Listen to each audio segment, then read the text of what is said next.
I want to start with something honest. I'm not a writer. My handwriting looks like a seismograph reading from an earthquake zone. This is a Hartwell Tower maintenance log. There's a little printed grid at the top. Date, time, unit, technician. And I've been ignoring all of that, because there's no unit code for what I've been doing in this building for the past 17 days. And also because, when I tried to fill in technician Danny Kowalski on day 1, the pen shook so bad I just stopped and stared at the wall for a while. So this is what it is. Notes, scribbles. I don't have anything else to do at 2 in the morning, except listen to what's happening on the floors below me and try not to think about it too hard. I'll start from the beginning, because otherwise, none of the later stuff makes sense. The actual beginning. I was underneath elevator 3, not in the cab, underneath it, in the pit at the base of the shaft, which smells exactly as good as you'd expect a luxury high-rise's elevator pit to smell, which is to say a cocktail of machine grease, old cable lube, something that might be dead pigeon, and the vague chemical tang of hydraulic fluid that has been sitting in this shaft since 1990-something. The Hartwell Tower is 42 floors. It has 8 elevators total. 3 service elevators on the west side, 5 resident elevators on the east side. I'd been contracted to the building for about 4 months, which is long enough to know which elevator likes to drift at the floor stops, and which one has been making a sound in the counterweight housing that I've explained to building management 3 times, and which they've done nothing about, because the building is aesthetically perfect, and anything happening in the shaft where residents can't see it apparently doesn't exist. Elevator 3 was the drifter. The cable tension was off. It wasn't dangerous, not yet, but I'd watched it overshoot floor 14's stop by about 4 inches last week, and a woman in heels had twisted her ankle stepping in. Building management wanted it fixed before the lawsuit materialized. So there I was, mid-morning, Tuesday, in the pit, with my tension gauge and my phone flashlight, and a breakfast sandwich I'd been eating one-handed, because the bites were going cold, and I'd promised myself I'd finish it before I started actually working. The thing about elevator pits is they're weirdly quiet. The shaft above you acts like a sound buffer. You can hear the other elevators, the cables moving, the hydraulic hiss, the little click of the safety brakes disengaging when the cab loads weight. But the lobby noise, the concierge desk, the sound of the city outside, none of that comes down to you. It's its own little world. A greasy, dark, oddly peaceful little world. That's why I didn't hear the screaming start. I heard something, though. I heard the elevator above me, elevator 3, sitting on the lobby level with its doors open. I heard it shift, like someone had gotten in and then immediately gotten back out. The cab moved a fraction of an inch. The tension cable gave a small jerk, and I looked up and there was nothing there. Just the underside of the cab, and the grease smears, and the emergency pit ladder bolted to the wall next to me. I went back to my gauge reading. Then elevator 2 moved, and then 1, and then, and this I remember distinctly, because it was odd enough that I put down my sandwich. All 3 of them started moving at the same time, which shouldn't happen, because the system is load balanced, and I could hear the cable housings grinding in a way that suggested people were jamming every button on every floor at once. I climbed the pit ladder. Took me maybe 45 seconds because I had my tool bag on my shoulder and the rungs were greasy, and I'm not exactly a small person. I came up through the access hatch at the bottom of the lobby elevator bank. There's a hinged floor panel, nondescript, looks like part of the marble tile, and I pushed it open, and the first thing that hit me was noise. Not just noise. The specific, chaotic, layered noise of about 50 people, all being terrified at the same time. The Hartwell Tower lobby is enormous. 40-foot ceilings, a waterfall feature on the north wall, all polished concrete and running water, black marble floors, a concierge desk that looks like the front counter of a 5-star hotel, which I guess it basically is. The whole thing is glass on 3 sides, floor-to-ceiling windows facing the street, and you can see the plaza outside, the circular driveway, the valet stand, where there's usually a guy in a burgundy jacket standing around. There was no guy in the burgundy jacket. There were people running. That was the first thing I processed. Not walking fast, running. Residents. I could tell by the clothes. The kind of people who live in a building where the cheapest apartment is $4,000 a month. A woman in workout gear. 2 men in suits. An older couple. The man trying to pull the woman faster than she could go. They were all headed for the elevators. And past them, through the front glass, I could see the plaza and the street beyond. And I could see things happening out there that my brain wasn't filing correctly, in real time. I saw a car that had driven onto the sidewalk and stopped. I saw what looked like 3 or 4 people on the ground. I saw one person moving in a way that wasn't running, wasn't walking, more like lurching, and another person near them who was not moving at all. Then the first person came through the lobby doors. He was a man in his 40s, or had been. He was wearing a dress shirt with the sleeves rolled up, and the left side of his neck, I have to just say this directly, the left side of his neck looked like something had been torn out of it. Not a cut, not a wound from a fall. Something had taken a bite out of him the way you'd bite into an apple, and the blood had soaked down the whole left side of his shirt and jacket, and it had dried into this stiff, dark patch. But he wasn't down. He was walking. He came through the revolving door, and I watched him go through the revolving door, and I thought, stupidly, that's already strange. That's strange before anything else is, because nobody injured like that should be walking, should be pushing through a revolving door, should be upright at all. He lurched into the lobby. His head came up, not looking, exactly. More like he was orienting, the way a dog does when it smells something it's not sure about. His eyes were open, but wrong. I've tried to describe the eyes to myself probably 20 times since then, and the best I can do is, the tracking was gone. The thing that makes eyes look like they're actually seeing something, rather than just pointed at it. That was absent. He moved toward the group of people near the elevator bank, and the people near the elevator bank scattered, and somebody was screaming, and I was still standing half in and half out of the floor access hatch like a complete idiot. 3 more came through the doors behind him. 2 from the revolving door, 1 through a glass side panel that I think someone broke from outside. I heard it go, this hard, flat crack, and then there was a jagged hole, and a woman in a torn blouse was pulling herself through it, with no apparent concern for the glass shredding her arms. I dropped back down into the pit. I'm not proud of it. It was instinct. Pure, brainless instinct. I dropped down, pulled the hatch shut above me, and sat on the bottom of the elevator pit in the dark, with my tool bag in my lap, listening to my own breathing.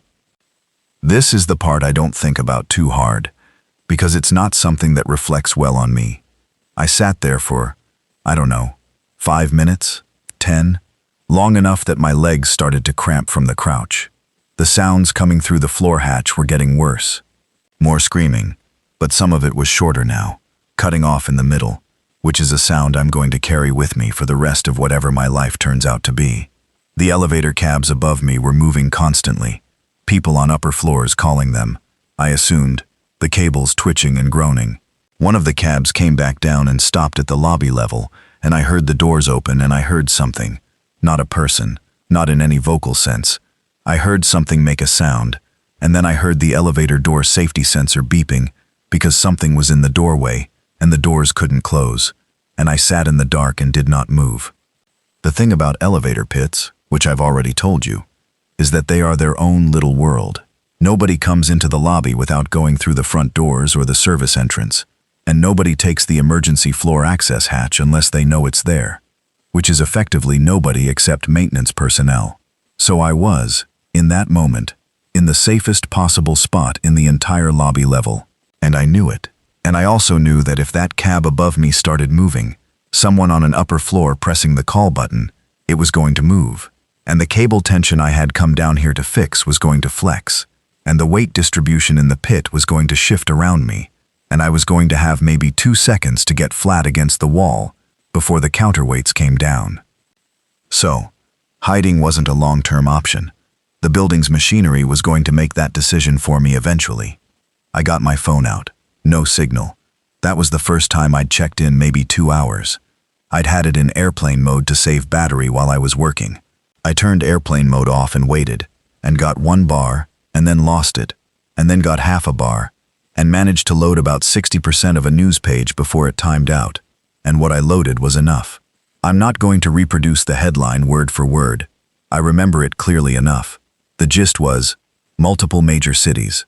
Hospitals overwhelmed. Do not approach infected individuals. Government has declared. Military has been deployed. The other thing I loaded, this was just luck. The page had cached it. It was a local Chicago news site. Was a partial list of confirmed hot zones. The Hartwell Towers neighborhood was on it. Not just on it. It was near the top. I sat there another 30 seconds, and then I stopped sitting there. The maintenance shaft system in the Hartwell Tower is better than most buildings I've worked in, because the architect who designed the place in the mid-90s apparently had a thing about access panels. Every mechanical system in the building, HVAC, electrical, plumbing, elevator, has a dedicated maintenance corridor that runs alongside or behind it, and most of these corridors connect to each other through a series of keyed hatches and access doors. Your standard modern high-rise, the maintenance access is an afterthought. A ladder here, a hatch there, everything bolted shut and painted over. The Hartwell was different. You could, if you knew the system, move from the basement mechanical room to the rooftop equipment housing without ever passing through a public hallway. Not quickly, not comfortably, but you could do it. I knew the system. I'd spent 4 months in it. I got off the pit floor, slung my tool bag over one shoulder, and went to the maintenance door at the back of the pit. Not the floor hatch, a proper door, reinforced, keypad locked, that connected the elevator pit space to the horizontal service corridor running behind the west wall of the lobby. I had the master keypad code because building management gave it to me on day one, and apparently never thought to change it when the maintenance contract rotated. I punched in 4419 and listened to the lock click and pushed through into the service corridor and closed the door behind me. The service corridor behind the lobby west wall is barely wider than my shoulders. It's got conduit running along the ceiling, ductwork on the right side, and bare concrete on everything else. LED strip lighting on a motion sensor. It clicked on when I moved. In front of me, about 30 feet away, was the door to the basement mechanical room. To my right, a ladder system that connected to the maintenance risers going up through the building. To my left, nothing. A dead end at the elevator control panels for the lobby level. I stood there for a second and thought about what I actually had with me. Tool bag, crescent wrench set, 2 screwdrivers, flat and Phillips, a pair of channel lock pliers, a circuit tester, about 60 feet of electrical wire coiled in a pocket, a tube of cable lubricant, an LED flashlight, batteries good, electrician's tape, and a half-eaten breakfast sandwich. On my person, wallet, keys to my truck, which was parked 3 blocks away, and was presumably part of the outside world I'd just seen through the lobby glass, and wasn't going back to, my phone, 20% battery, 2 granola bars in my jacket pocket, which I'd grabbed from a convenience store on my way in that morning, and a jacket. Not exactly a survival loadout. But the tool bag was something. The access code was something. The fact that I knew every maintenance shaft in this building from the basement to the roof was, I was starting to understand, potentially the most important thing I had. I went down to the basement mechanical room. The basement. The mechanical room is the guts of the Hartwell Tower. It takes up about 1/3 of the basement level, maybe 3,000 square feet, and it's divided into sections.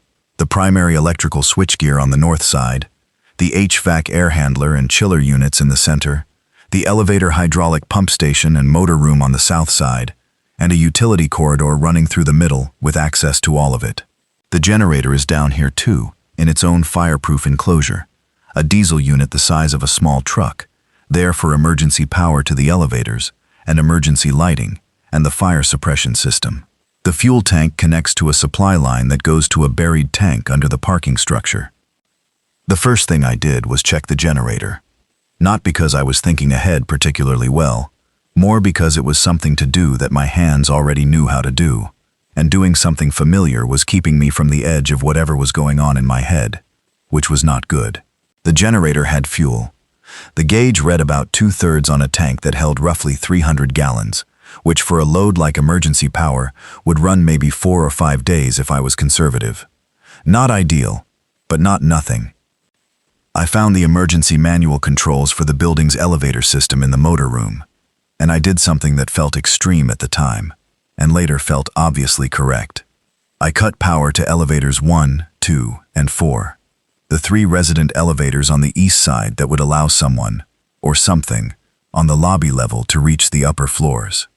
I left elevator 3 and the service elevators operational, but set them to a mode that required a keypad entry at the lobby level to call. The keypads at each floor above would still work, so anyone already above the lobby could use them, but nothing from the lobby level was going up. I also checked the service entrance to the basement. Heavy fire door, deadbolt, and a chain I found wrapped around a support pipe nearby. I ran the chain through the door handle and around the pipe and locked it with the padlock from my tool bag. I'd had it in there for 6 months because I kept meaning to put it on a gear locker and never did. Dumb luck. Then I went into the utility storage section, and I took stock of what was down here. The Hartwell Tower's basement storage was not a prepper's paradise. It was mainly evac consumables, air filters in flat boxes, refrigerant canisters, useless to me, ductwork sections, belts and pulleys for the air handlers. There was a janitor's closet with cleaning supplies and mop buckets and a rolling cart, which I immediately wanted because a rolling cart in a service corridor is gold. You can move twice as much in half the time. There was a workshop area with a pegboard full of basic hand tools, hammers, drills, a hacksaw, utility knives, and a small metal shelf with WD-40, zip ties, and a roll of duct tape the size of a dinner plate. Truly the holy trinity of maintenance work. I took the utility knife and put it in my jacket pocket. And in the corner, under a workbench, I found 2 things that shifted my mood from barely functional to something closer to actually functional. A case of 24 water bottles and a bag of peanuts the size of a throw pillow, the kind you'd buy at a warehouse store, with a construction worker's logo on the front. The peanuts were probably left there by one of the building staff, whoever services the HVAC system maybe, or the previous elevator tech from before my contract. The water was from a building supply delivery that apparently never made it to wherever it was going. 24 bottles. I drank one immediately, the whole thing, and I'm not ashamed. I spent about an hour in the basement. I organized what I had. I checked the electrical panels. I tried my phone twice more and got no usable signal. The sounds from above, through the floor, through the ductwork, were less coherent now. Less screaming, more of a low, irregular noise that I couldn't identify precisely and didn't try to for very long because my brain kept trying to attach images to it and I didn't want the images it was offering me. Eventually, I sat down against the wall next to the generator and ate half a granola bar and thought about what I was actually going to do. The options, as I saw them: stay in the basement, reasonable for now; secure, no zombie access assuming the fire door held, but no food beyond what I'd already found, no long-term water, no way to know what was happening above me or outside, and eventually the generator would run dry and the lights would go, and I'd be alone in the basement of a 42-floor building in the dark. Go out through the parking structure. There was a connecting door from the basement to the underground parking garage, and from the parking garage, a ramp exit to the street. The street, as I'd seen, was not good, but a car was a car, and my truck was only 3 blocks away if I was quick. Go up. Use the maintenance shafts to reach the upper floors. Find out who was still alive in the building, and whether any of them had food or other useful things, and figure out a plan from a higher position, literally and figuratively. Option 3 felt right because I'm an elevator technician, and my entire professional existence is about moving between floors, and because staying in the basement felt like waiting to die, just more comfortable. I went up. The first day going up. The maintenance riser on the west side of the building is a vertical shaft about 4 feet wide and 3 feet deep, with a steel ladder bolted to the back wall and access hatches at every 3rd floor. It's not pleasant to climb. The ladder rungs are coated in decades of dust and old lubricant, and they're cold in winter, which it was, barely November, cold enough that you could see your breath in the upper sections of the shaft where the HVAC warmth didn't quite reach.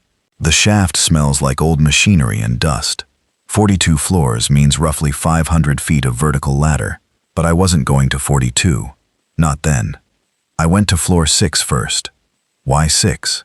Because floor 6 has the secondary mechanical room, the one with the backup HVAC controls and the communications relay equipment for the building's in-building cellular system. If I could get a phone signal anywhere in this building without relying on the external network, the antenna equipment on floor 6 was the place to start. Also because floor 6 is above the lobby but below the main residential section, and I needed to know what it looked like up there before I committed to going further. The hatch from the riser to floor 6 opens into a service corridor that runs behind the east wall of the floor, parallel to the resident hallway. I pushed it open slowly and listened. Nothing immediately bad. I could hear the building, the HVAC running, a fire door somewhere that hadn't latched properly and was tapping against its frame in the air current, and something else that I identified after a moment as a television. Someone's television was on in one of the apartments nearby, loud enough to come through the wall. I heard the specific cadence of a news broadcast. I went into the service corridor and moved toward the end that had the access door to the secondary mechanical room. Got it open. Inside was the control equipment I expected, neat rows of junction boxes and relay panels, and also a man sitting on the floor against the far wall who pointed a fire extinguisher at me the moment I came through the door. He was maybe 22, hotel staff or building staff. He was wearing a gray vest with a Hartwell Tower logo on the chest, the kind the bellman wore. His name tag said Tommy. He was white, red-faced, and his grip on the fire extinguisher was the grip of someone who'd been holding on to something for a while without letting go. "Who are you?" he said, and his voice cracked on the last word.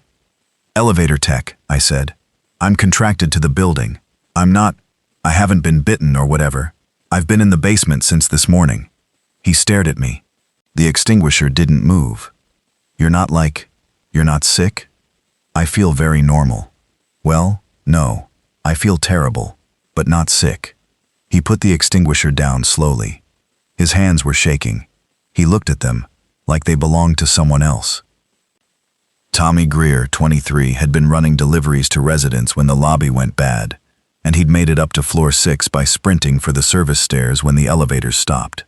I hadn't killed power to the stairs, obviously, and he'd been in this room ever since. He had a radio, a Hartwell Tower staff radio, the kind they use for internal coordination, and he'd been listening to it, but the traffic had stopped a couple hours ago. Just static now. "How many people are in the building?" I asked him. "I don't know. The building has maybe 60% occupancy. It's a Tuesday in November. A lot of people travel, so maybe, I don't know, 120 residents and building staff. There's maybe 40 staff on a day shift." He stopped. "I have no idea where any of them are." "How bad was the lobby?" He looked at me for a long time before answering. "Bad," he said. "I had to go through part of it to get to the stairs, and there were people down, not moving, and the people who were sick, they weren't paying attention to me, like they were focused on other things. I just ran." "Smart," I said, and meant it. "There was a woman," he said, and then stopped. "Yeah," I said. "I know." We sat with that for a second. "Okay," I said. "This room is secure?" I checked the door. It locks from inside. There's no window, no other way in. The service corridor hatch I came through locks too, so we're okay here for now. I looked around the room. "Let me look at this communications equipment." The in-building cellular relay was a distributed antenna system, a DAS, it's called, that the building used to make sure residents got cell signal even in the interior rooms and basement. It wasn't a standalone network. It amplified the external signal from the cell towers and pushed it through the building, which meant if the external cell network was down or overloaded, the DAS was useless. I played with it for 20 minutes and got nothing useful. The network was clearly hammered, everyone in the city trying to make calls at once. But there was a landline system, old-fashioned, copper wire, completely separate from the cellular network. The building had kept landlines in its utility management system for exactly this reason. They're reliable in a way that digital systems aren't, and a 42-story building with mechanical systems that need to communicate with external service providers needs something that works when the internet doesn't. I found the main patch panel, traced the circuit, and on the third try got a dial tone. I called the number I always call when something goes wrong. I called my sister, Becca. She lives in Evanston, north of the city. The phone rang 11 times and then clicked over to voicemail, and she said, "Hey, it's Becca. Leave a message." And I said, "Hey, it's Danny. I'm okay. I'm in the Hartwell Tower in the Loop. I'm with another person. The building seems safe for now. I'm going to try to stay high above the lobby level. Just please get somewhere safe. Please call me back on." And then I realized I didn't know the extension number for the line I was calling from. I found it on a label on the patch panel and left it. Then I hung up and stared at the patch panel for a while. She never called back. I'm not going to keep bringing that up because there's no good place for it in this account. But I'm going to say it once so it's said. She never called back. Tommy had a half bottle of water and a granola bar of his own that he shared without being asked. I shared one of mine. We ate and drank and sat in the secondary mechanical room and listened to the building. This is when I first understood that the building had a sound. Not the HVAC hum, not the mechanical noise, something underneath all of that. The building is 42 floors of steel and concrete and glass, and behind its walls it moves. Not like something alive exactly, but not like something dead either. There's a frequency to it. Wind pressure changes, and the structure adjusts. And if you press your palm flat against the concrete wall of a utility corridor, you can feel it. And in that feeling, if you pay attention, and that night I had nothing but time and attention, you can sometimes pick out something specific. A vibration that comes from above or below that isn't wind, isn't machinery, something that moves. I felt it twice in that room, both times in the ceiling, and both times it moved south to north. Something on the floor above, moving through the hallway. Neither of us said anything about it. We just felt it, and looked at the ceiling, and then looked at each other, and then looked away. Day 2. I made a decision in the morning. I want to walk through my logic, because, looking back, it was the decision that everything else followed from. The lobby was compromised. Infected were in it, and probably had been spreading through the ground floor and possibly into the stairwells during the night. I couldn't confirm this without going to look, which I wasn't going to do alone. The elevators I'd disabled were secure. The stairwells were the weak point. They were accessible from the lobby, and they ran the full height of the building, and if infected had gotten into them, they had access to every floor. But infected don't climb well, or rather, and this is something I worked out over the first few days by listening and watching, they respond to sound. They move toward noise. They don't have a plan. They're not trying to get somewhere in particular. They're just moving toward stimulus. So a stairwell with no sound coming from it, in a building that was mostly quiet above the lobby level, probably wasn't drawing them up 40 flights. Probably. The other thing I worked out quickly, there were still people alive on the upper floors. I knew this because of the sound, the very careful, muffled sounds of people trying to be quiet in apartments and rooms they weren't designed to be silent in. A chair moving, a door closing with too much care, the tick of a thermostat being adjusted. The building transmitted all of it, and I had nothing to do but listen. I needed to find those people before the situation got worse for them, and I needed to do it without using the stairwells, which meant using the maintenance shafts. The shafts connected to every floor, not to the public hallways directly, but to the service corridors that ran behind each floor's walls. From a service corridor, you could access the housekeeping closets, which opened onto the main hallways. It wasn't quick, it wasn't dignified, but it was possible. Tommy came with me, not because I asked him to, because when I explained the plan and started loading my tool bag, he started packing his radio and water, and followed without a word, and I thought that was fine. 2 sets of eyes. We went up the riser to floor 12. Chose it because 12 is high enough above the lobby to be relatively unlikely as a target for anything coming from below, and low enough that the climb wasn't killing me. The shaft was dark above floor 6, because the emergency lighting in the shaft was battery-backed, and the batteries were, I estimated, 12 to 18 hours old.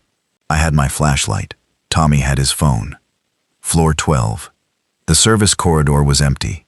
I could hear, through the wall to my left, what was very clearly an apartment.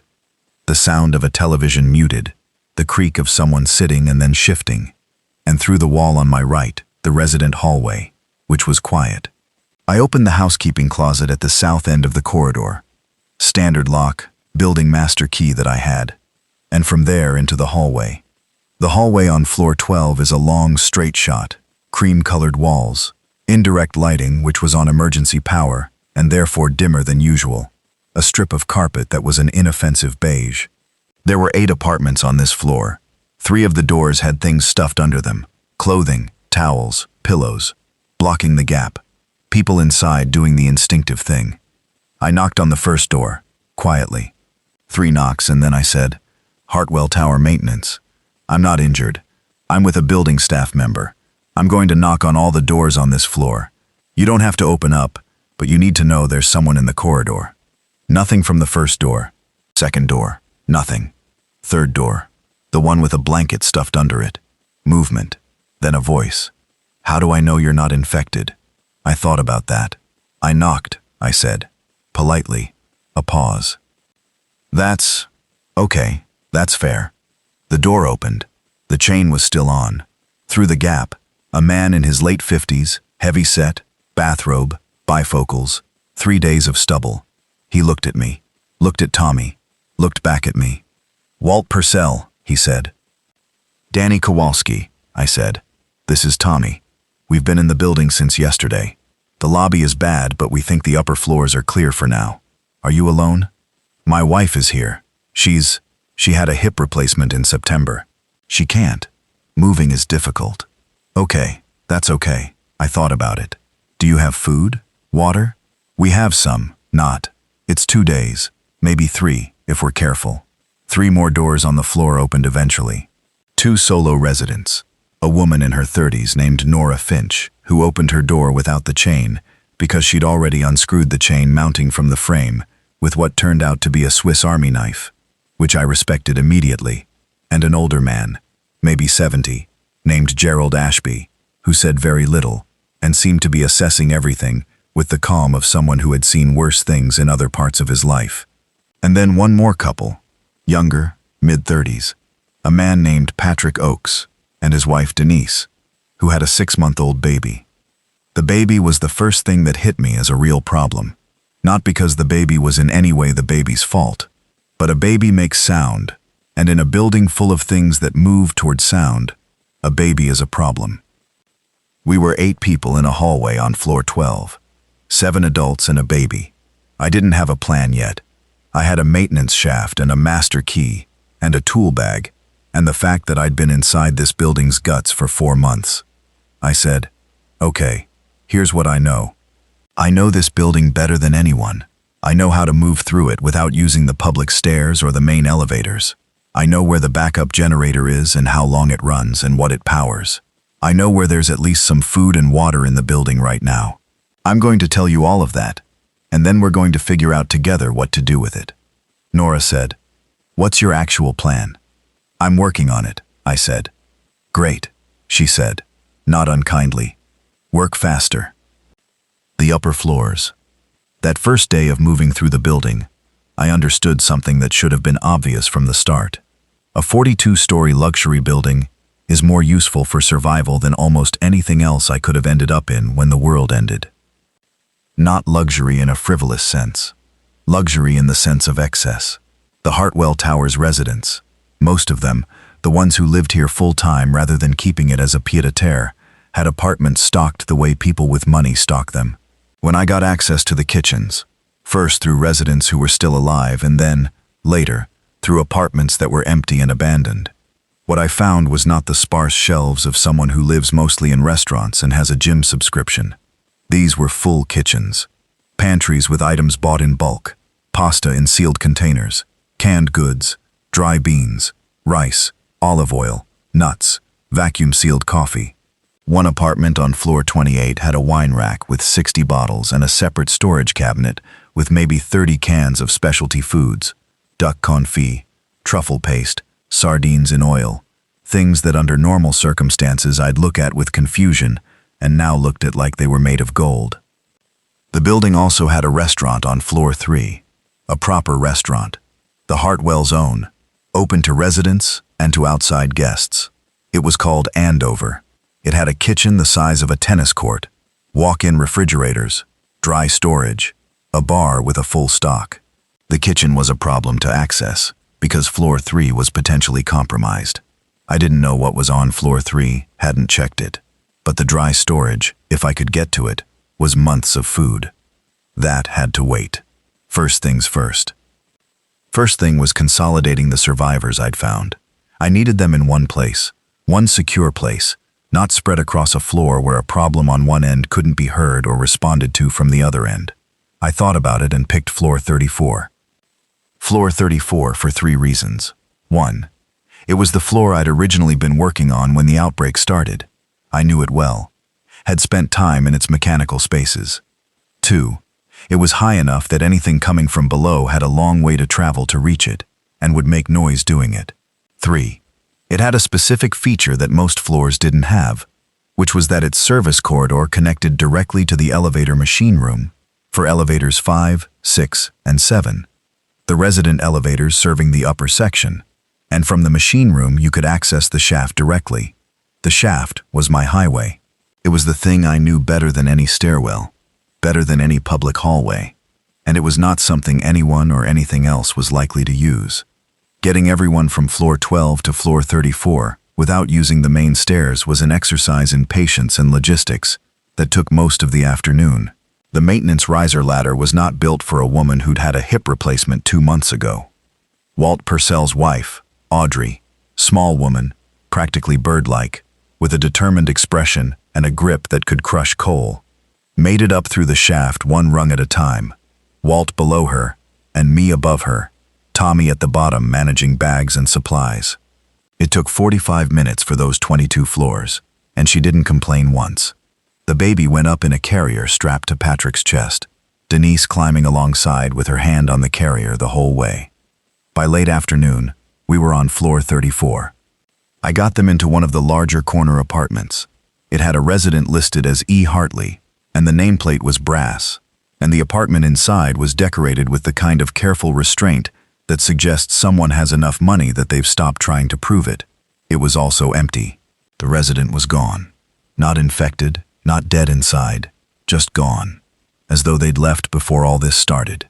Food in the kitchen mostly, wine in a rack. A very good sound system that was running on building emergency power and therefore not running.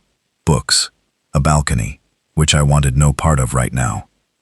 Gerald Ashby, the older man who said little, stood in the center of the living room and looked around and then said, quietly, "Elise Hartley, I know her.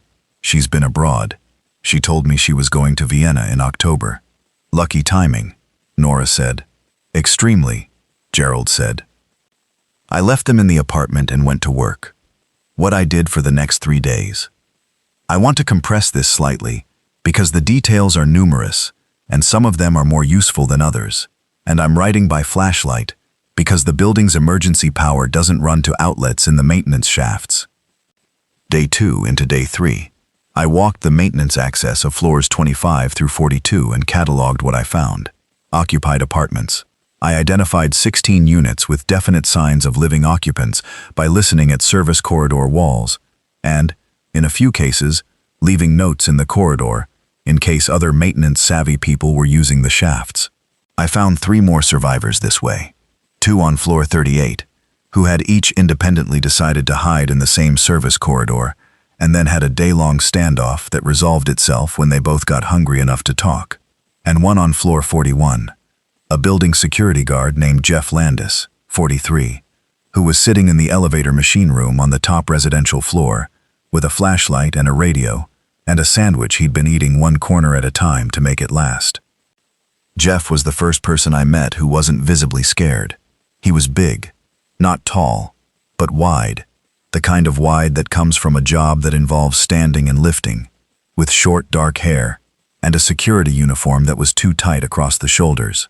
He looked at me when I came through the shaft hatch with the expression of someone doing a basic threat assessment that came out neutral. "Elevator tech?" he said, reading my ID clip. "Yeah, Danny Kowalski. Jeff Landis, building security." He looked at the hatch I'd come through. "How's the building?" "Lobby's gone. The floors I've checked, below 35. Some occupied by survivors, some just empty. Nothing on the upper floors so far." The generator's running. Elevators are locked except for the service system, and I have the codes. He nodded slowly. Any infected above the lobby? Not that I've encountered. I think the stairwells have been quiet enough that they haven't come up, but I haven't confirmed the stairwells. He thought about this. I can do the stairwells, he said. I know how to move quietly. I believe you, I said, but not yet, not alone. Let's get you down to where the others are first. He looked at me for a moment and then said, okay. That was all he said. Okay. And he came. So by the end of day 3, floor 34 had 8 adults, 1 baby, and an unspoken agreement that Danny Kowalski was making most of the practical decisions. I hadn't asked for that. It was just what happened when you were the only person who knew where everything was and had a key to most of the locked things.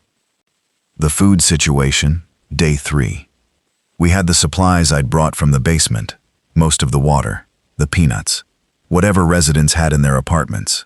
Tommy had gone back down to floor 12 and made 2 careful trips through the service corridor collecting pantry items from the abandoned units, and a find I made in the elevator machine room on floor 34 that I genuinely still feel lucky about. Behind the electrical panel in that room, someone, a previous maintenance tech, from the looks of the writing style, had stored a personal stash. A case of protein bars, 24, partially used, 18 remaining, a gallon jug of water, and a tin of coffee that had been opened and resealed with a rubber band. There was also a note that said, Hennessy's stash, hands off. Hennessy had, clearly, not made it back to his stash. I split everything evenly among the group that night, and noted in my maintenance log that Hennessy, whoever he was, had possibly saved all of us a very hungry few days. The water situation was more immediately pressing. The building's water came from the city supply. It was still running, still pressurized, because the city's water infrastructure doesn't go down instantly even when everything else does. But I didn't know the city supply's status. If it was contaminated, running it through apartment taps was a problem. The building had its own rooftop water tank, gravity-fed, filled by the city supply and maintained by building management, about 50,000 gallons at normal levels. That tank was, as far as I could tell, fine.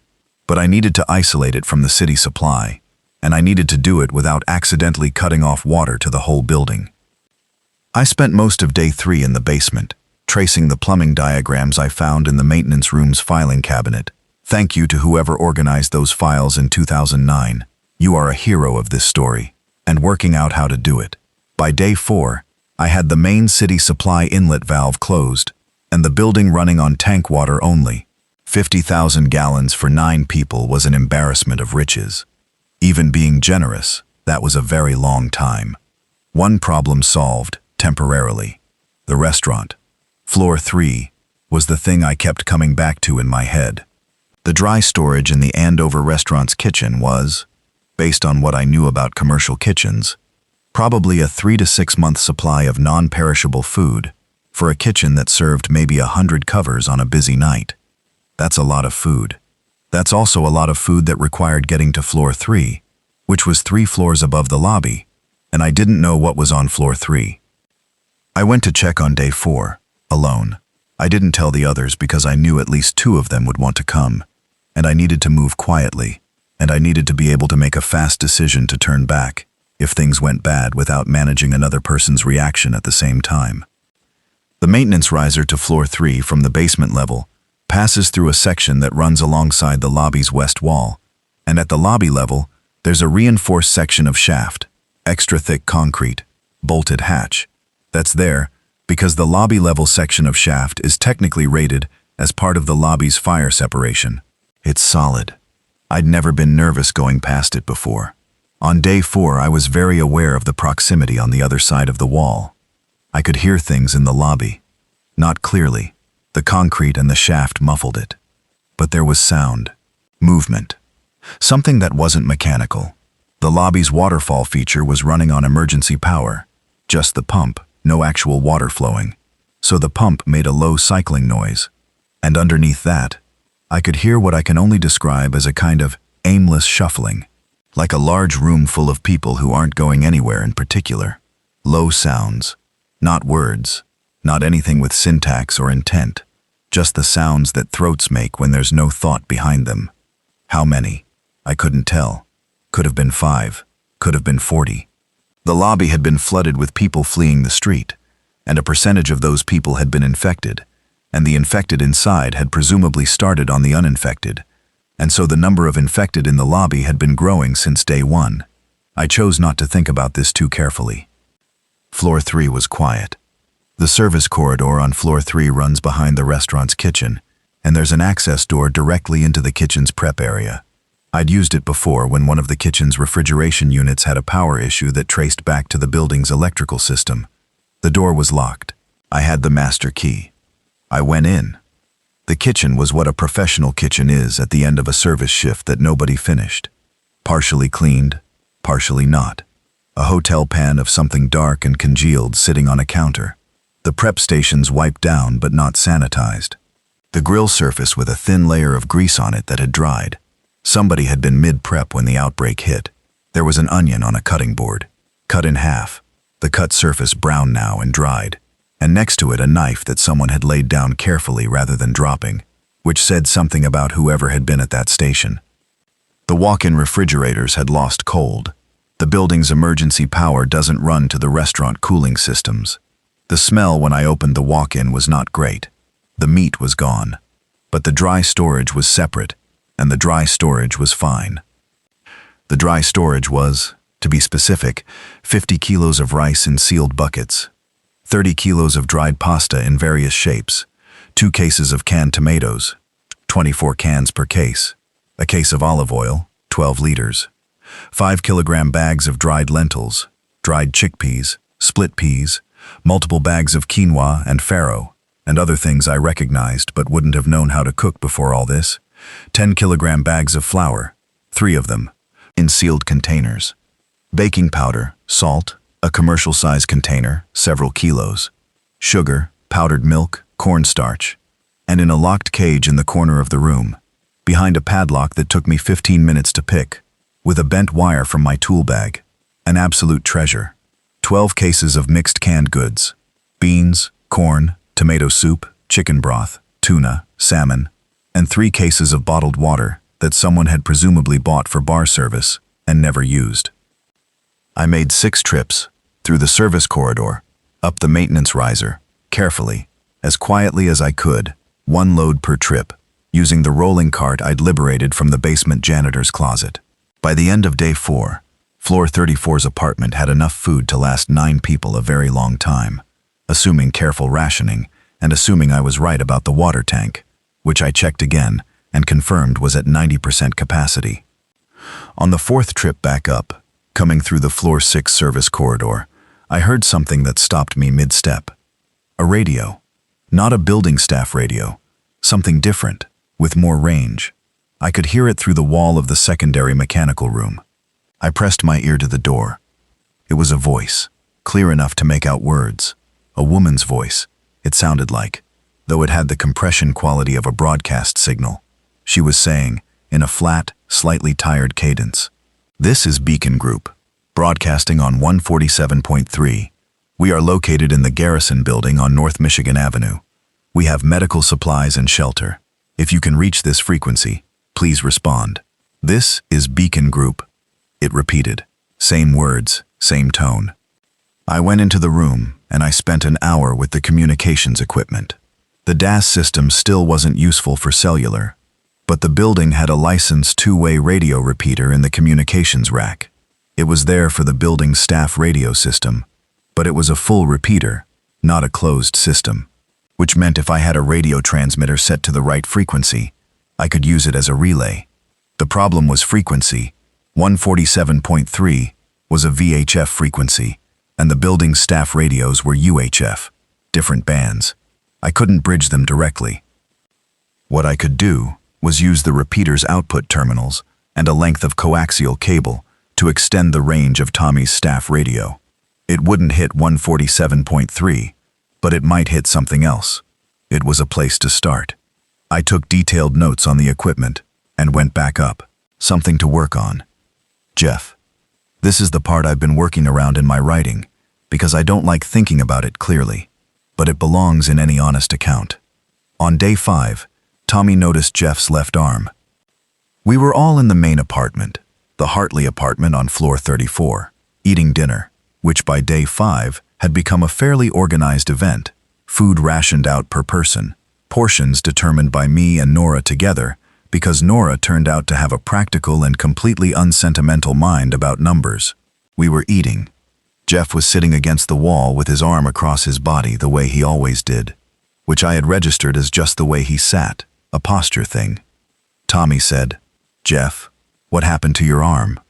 Quiet, the way quiet settles into a room when something changes temperature. Jeff said, "Construction site I went past getting into the building. There was debris." Tommy said, "Can I see it?" Jeff said, "It's fine." I put down my fork. I didn't say anything. Nora was looking at me. Nora was always looking at me when something needed to be addressed. "Jeff," I said, "I need to see your arm." He looked at me for a long moment. His face was not easy to read. Then he rolled up his sleeve. There was a bite on his forearm. It was old, 5-6 days old, I guessed, from the healing stage. It had been cleaned and bandaged, a strip of white cloth that had been tied carefully, and when he unwrapped it to show us, the wound underneath was pink and angry, but not infected in any superficial sense. The bite itself was unmistakable. The shape of it. Nobody spoke. "I haven't turned," Jeff said, his voice flat. "It's been 5 days. I've been fine. I watch myself. I check myself. I know what I am every morning."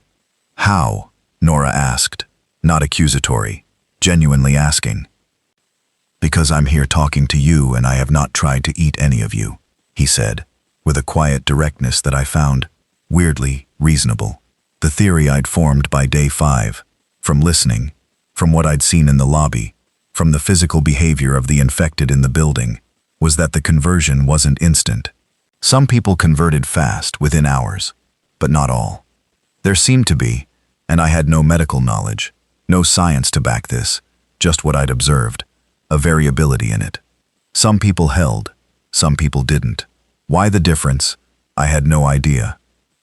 Jeff might be one of the ones who held, or he might convert tomorrow, or he might be partially immune.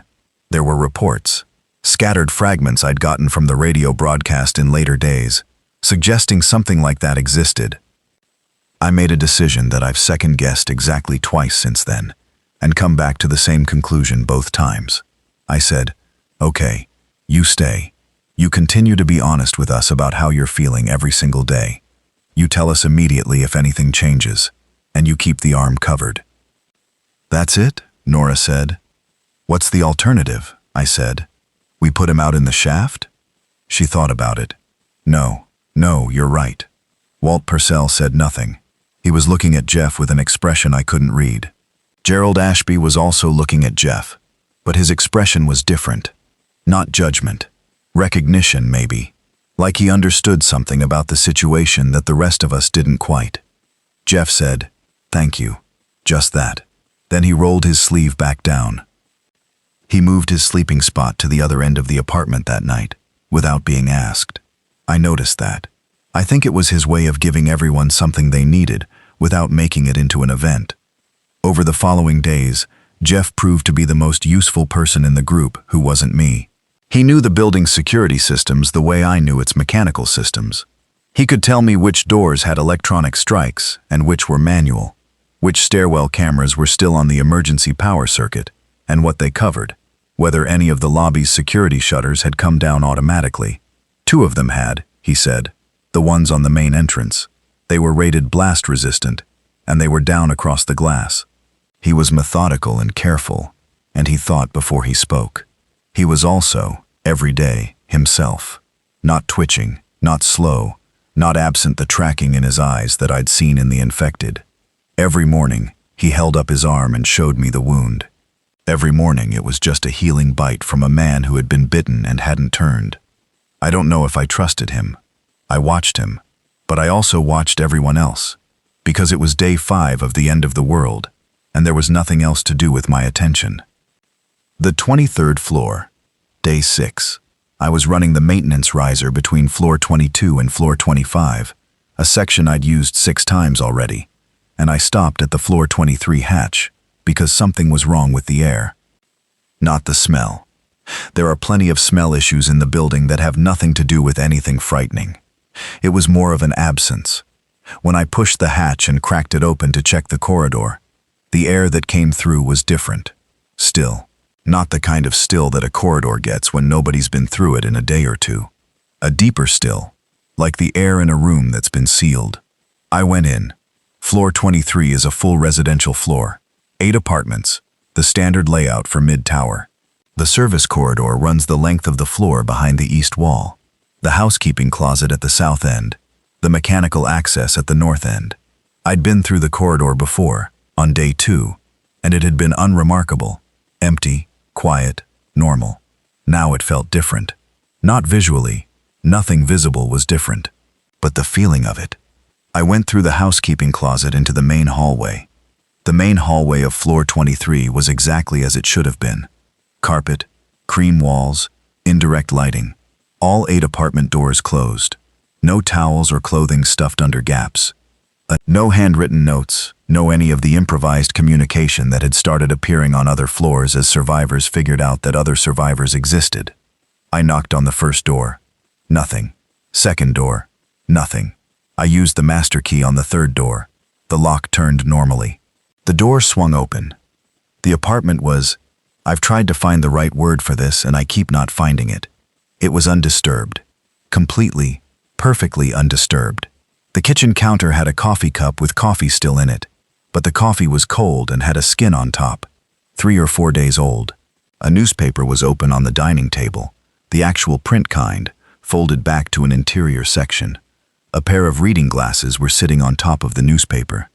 The bedroom door was ajar, and through it, I could see a bed that had been slept in and not made, blankets pushed to one side.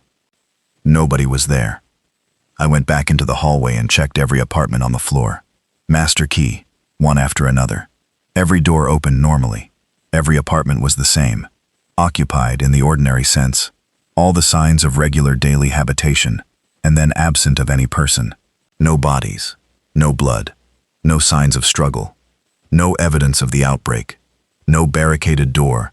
No panicked stockpiling. No defensive measures. Just the ordinary things a person leaves behind when they step out for a moment and expect to return. I spent 40 minutes on that floor. I looked in closets. I checked bathrooms. I checked under beds. I checked the balconies, which I was careful about. Went to each one with the sliding door closed. Checked through the glass before opening. Nothing. 8 apartments. Nothing. 16 people. The floor was at capacity, according to the building's occupancy records I found later in the management office, and not one of them was here, and there was no evidence that anything bad had happened to any of them on this floor. There was one thing.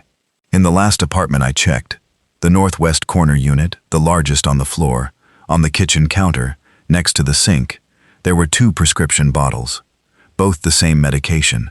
I wrote down the name, haloperidol, a drug I looked up later when I found a medical reference book in one of the apartments. An antipsychotic. The bottles were from the same pharmacy, same prescription, but the quantity was different. One bottle was full, one was almost empty. Both were prescribed to a William D. Archer. I don't know what William D. Archer looked like or where he went or what he was doing on this floor. I don't know if the medication meant anything in the context of what I was looking at. I took a photograph of the bottles with my phone and went back to the shaft. I did not go back to floor 23 for a long time. I told Gerald Ashby about it that night because, out of everyone in the group, Gerald seemed to carry the most of something I'd call composure. Not calm exactly, but the specific quality of someone who doesn't need things to make sense in order to keep functioning.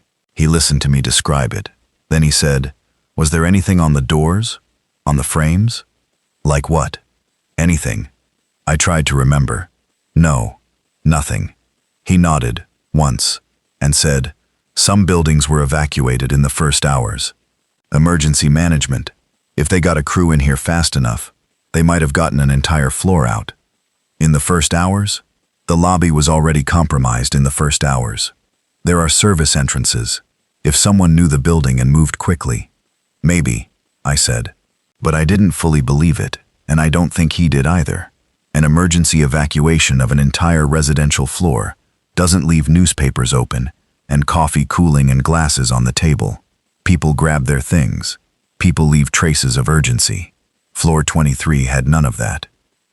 I wrote it in the maintenance log and moved on because I had to. The sound in the shaft. Day 7. I was climbing the riser between floor 30 and floor 34 when I heard something below me in the shaft. Not above. Below. I stopped on the ladder and turned my flashlight down. The shaft dropped away below my feet into darkness.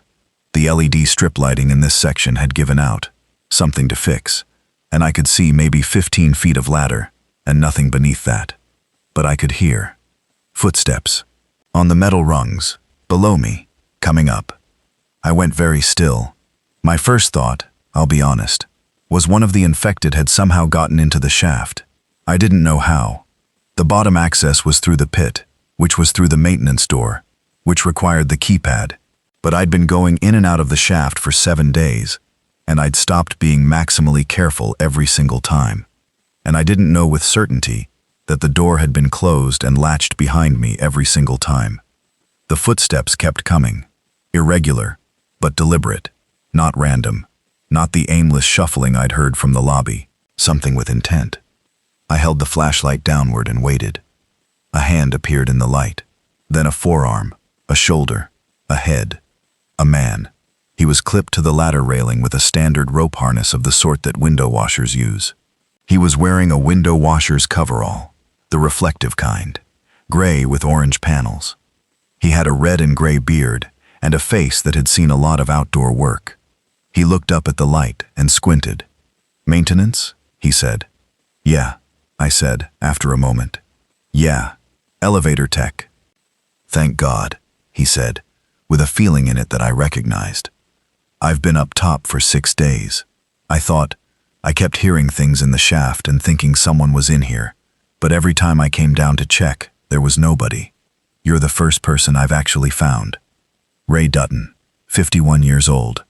He'd been washing the east face of the tower on day 1, when the outbreak started in the street below, and he'd ridden the cradle, the exterior window washing platform, a motorized rig that hangs from the roof, up to the roof and gotten off there, which was the correct survival instinct, and had been living on the roof ever since. 6 days on the roof of a 42-story building in early November in Chicago. I said, "How are you alive?" "I have emergency rations in the equipment housing up top," he said. "We're required to carry 72 hours of emergency food and water in case the cradle breaks down and we're stuck. I also found a generator housing that blocked the wind well enough, and I had my harness gear. It was not comfortable. But you're okay?" He paused. "I watched the city from up there," he said. 6 days. I watched what happened to it." He stopped again. "I'm alive," he said. "I'm okay is a different question." "Fair enough," I said. "Come with me." Ray and what he saw. Ray had seen things from the roof that none of us had seen from inside the building, and in the following days, in pieces, while he ate and drank and warmed up and came back to himself, he told us what had happened to the city. The first day, he said, was chaos that looked from 40 stories up, like nothing so much as a traffic problem. Cars stopping, blocking intersections, a lot of people on foot. The emergency services, he could see the police lights, the fire trucks, responding in force at first, and then, over about 2 hours, thinning out, not running away, just diminishing. The calls they were responding to were everywhere at once, and there weren't enough of them, and then the calls started being too close together, and the response times got longer, and then the lights were fewer, and then they were almost none. The second day was fire. 3 separate fires visible from the roof, all on the north and west sides. 2 contained themselves when there was nothing left to burn. 1 kept going for most of the day. Ray said he could see the smoke column from where he stood, and he stood there watching it for a long time, because it was better than looking at the street. The street, by day 2 and 3, had a settled quality to it that was, he said, in some ways harder to look at than the chaos. The infected moved through it without any apparent purpose, and some of them congregated, and they didn't seem to be responding to any particular stimulus, except random sound. A car alarm going off somewhere drew them. A piece of glass falling from a window. Traffic in a block radius shifted the whole density of the street crowd, which is what he called them, the street crowd, because he couldn't settle on another word. Some things were relatively unchanged. The traffic lights kept cycling for 2 days before the city power went out. Green, yellow, red, green, yellow, red, over empty intersections, diligently, automatically. Some of the shops on the ground level had their lighting still on. One of them was a bakery across the street, and Ray said the light in the bakery window stayed on until about the 3rd day, and the display case was still full of things he could see, if the angle was right, and he kept finding himself looking at it. He saw no military, no police, no helicopters after the first 6 hours. "Is the whole city like this?" Nora asked him. Ray said he didn't know. He could see maybe 2 or 3 miles in any direction from the roof in good visibility, and what he saw was consistent in that range, quiet, in the way that wrong things are quiet, but he couldn't see beyond that. "We've been hearing a radio broadcast," I told him, "a group calling themselves Beacon, in a building on Michigan Avenue. If that's true." "I can see the Garrison building from the roof," Ray said. "It's about 8 blocks north. I've been watching it." He paused. "There are people on the roof. They hang things out, signals. I saw a green flag on day 3. 8 blocks. That wasn't nothing. That was, potentially, everything. Making contact. The communications work I'd started on day 4 took until day 9 to actually produce results. The problem was frequency matching. I needed to get a signal on 147.3, which was the VHF band, and the building staff radios were UHF. The repeater in the secondary mechanical room could extend range, but couldn't translate between bands. What I needed was a VHF radio. The building's management office on floor 2 had one. I knew this because I'd been in the office before for paperwork, and there was a radio on the desk of the building manager, the kind used for communication with contractors who work on the exterior, including the window washers. VHF, because exterior work often needed longer line-of-sight range. The office was on floor 2, 1 floor above the lobby, and the lobby was compromised. Floor 2 was not directly accessible from the lobby. There's a separate second-floor access via a mezzanine staircase from the lobby that's only available to management, and also via the service elevator system from inside the building. The service elevator shaft, the one I'd been maintaining, had an access door directly into the floor 2 service corridor, which connected to the management office through a secondary entrance. The service elevator shaft had, since day 1, been carrying me all over the building. I'd ridden it, I'd climbed its ladder, I'd used it as a superhighway. But I'd avoided the floor 2 stop deliberately, because I didn't know what floor 2 was like, and I didn't want to find out through the elevator doors opening and something walking in. Day 9. I took the service elevator to floor 2. I'd tested the shaft first. Climbed down from floor 3 to floor 2, through the ladder access, pressed my ear against the floor 2 hatch, listened for 5 full minutes. Nothing I couldn't account for. Evac hum, the distant lobby sound that came through 2 floors of concrete, as barely more than a feeling, a mechanical noise from somewhere in the ceiling that turned out to be a loose duct section. I went through the floor 2 service access into the management corridor. The corridor ran from the service area past the building manager's office, and then to the conference room, and then to the stairwell access. The office door was unlocked. I went in. The radio was on the desk. It was exactly where I remembered it. I grabbed it, and then, because I was already there, I took 5 minutes and went through the office for anything else useful. Building schematics, maintenance records, any security documentation. In the filing cabinet, I found the building's full floor plans, printed large, and I took the whole file because it was going to be more useful than anything else in that room. I went back through the service corridor and into the elevator shaft, and I was in the service cab and moving upward in about 90 seconds total on floor 2. That night, I got the VHF radio on 147.3 and transmitted. Beacon Group. This is Hartwell Tower, North Michigan Avenue area. We have 9 survivors. Adequate food and water. Building secure above lobby level. Please respond. I held the radio and waited. Nothing.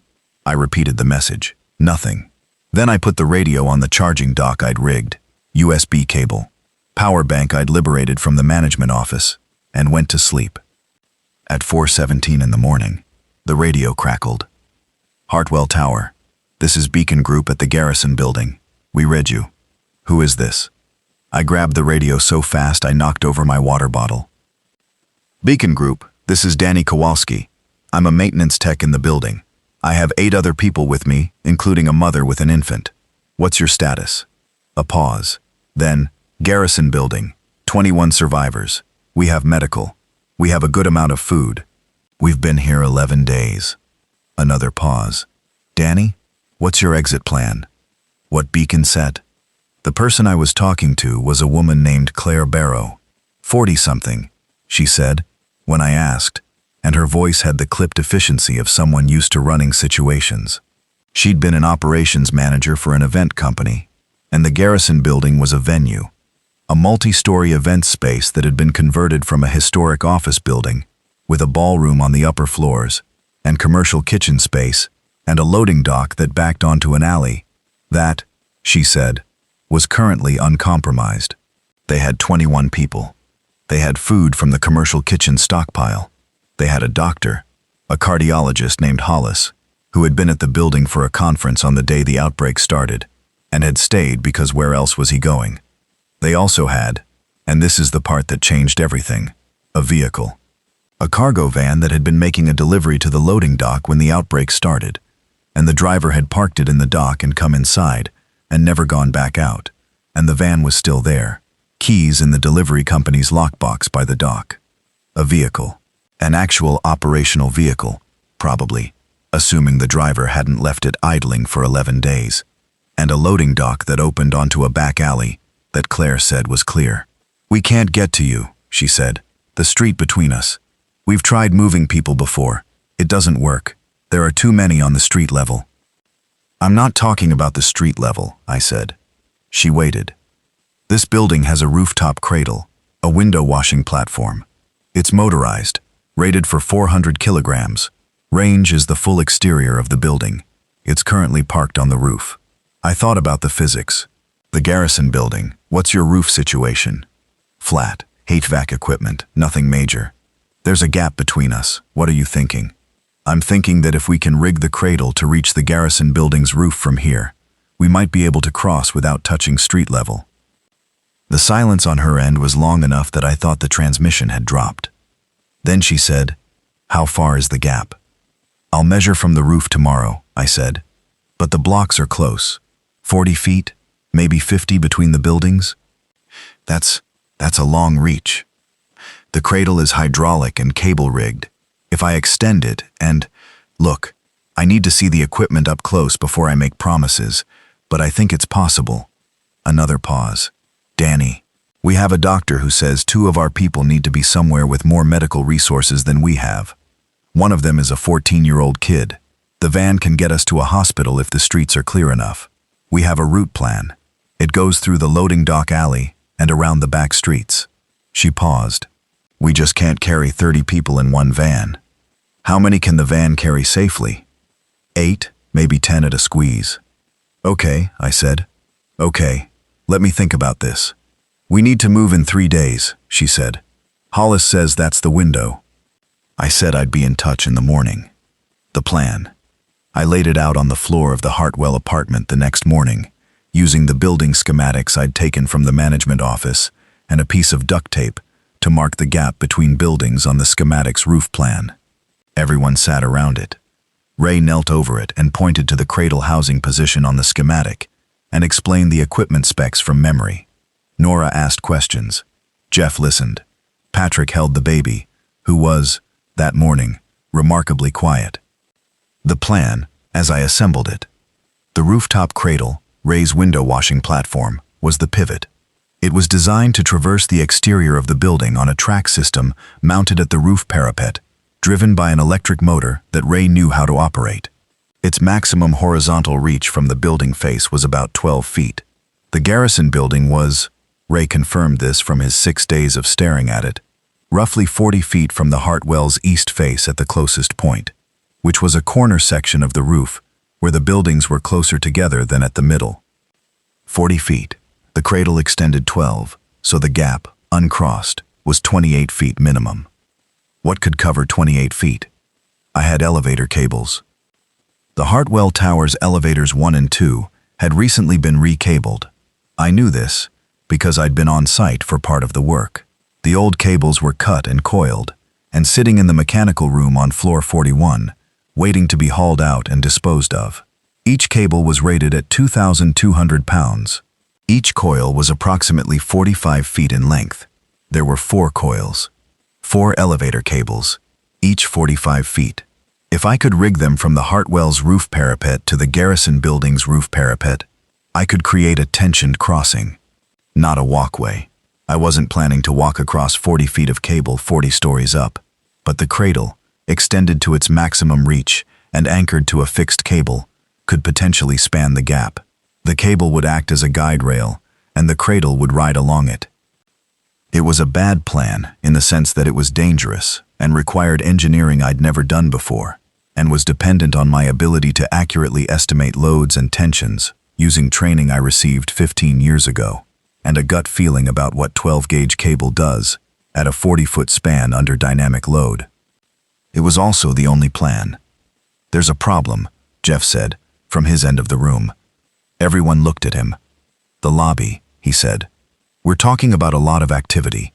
Moving equipment, motor sounds from the cradle, cable work on the roof. The lobby isn't airtight. It's been quiet up here, partly because we've been quiet up here. If we spend a day running a motor on the roof and dropping cables down the exterior, the noise carries.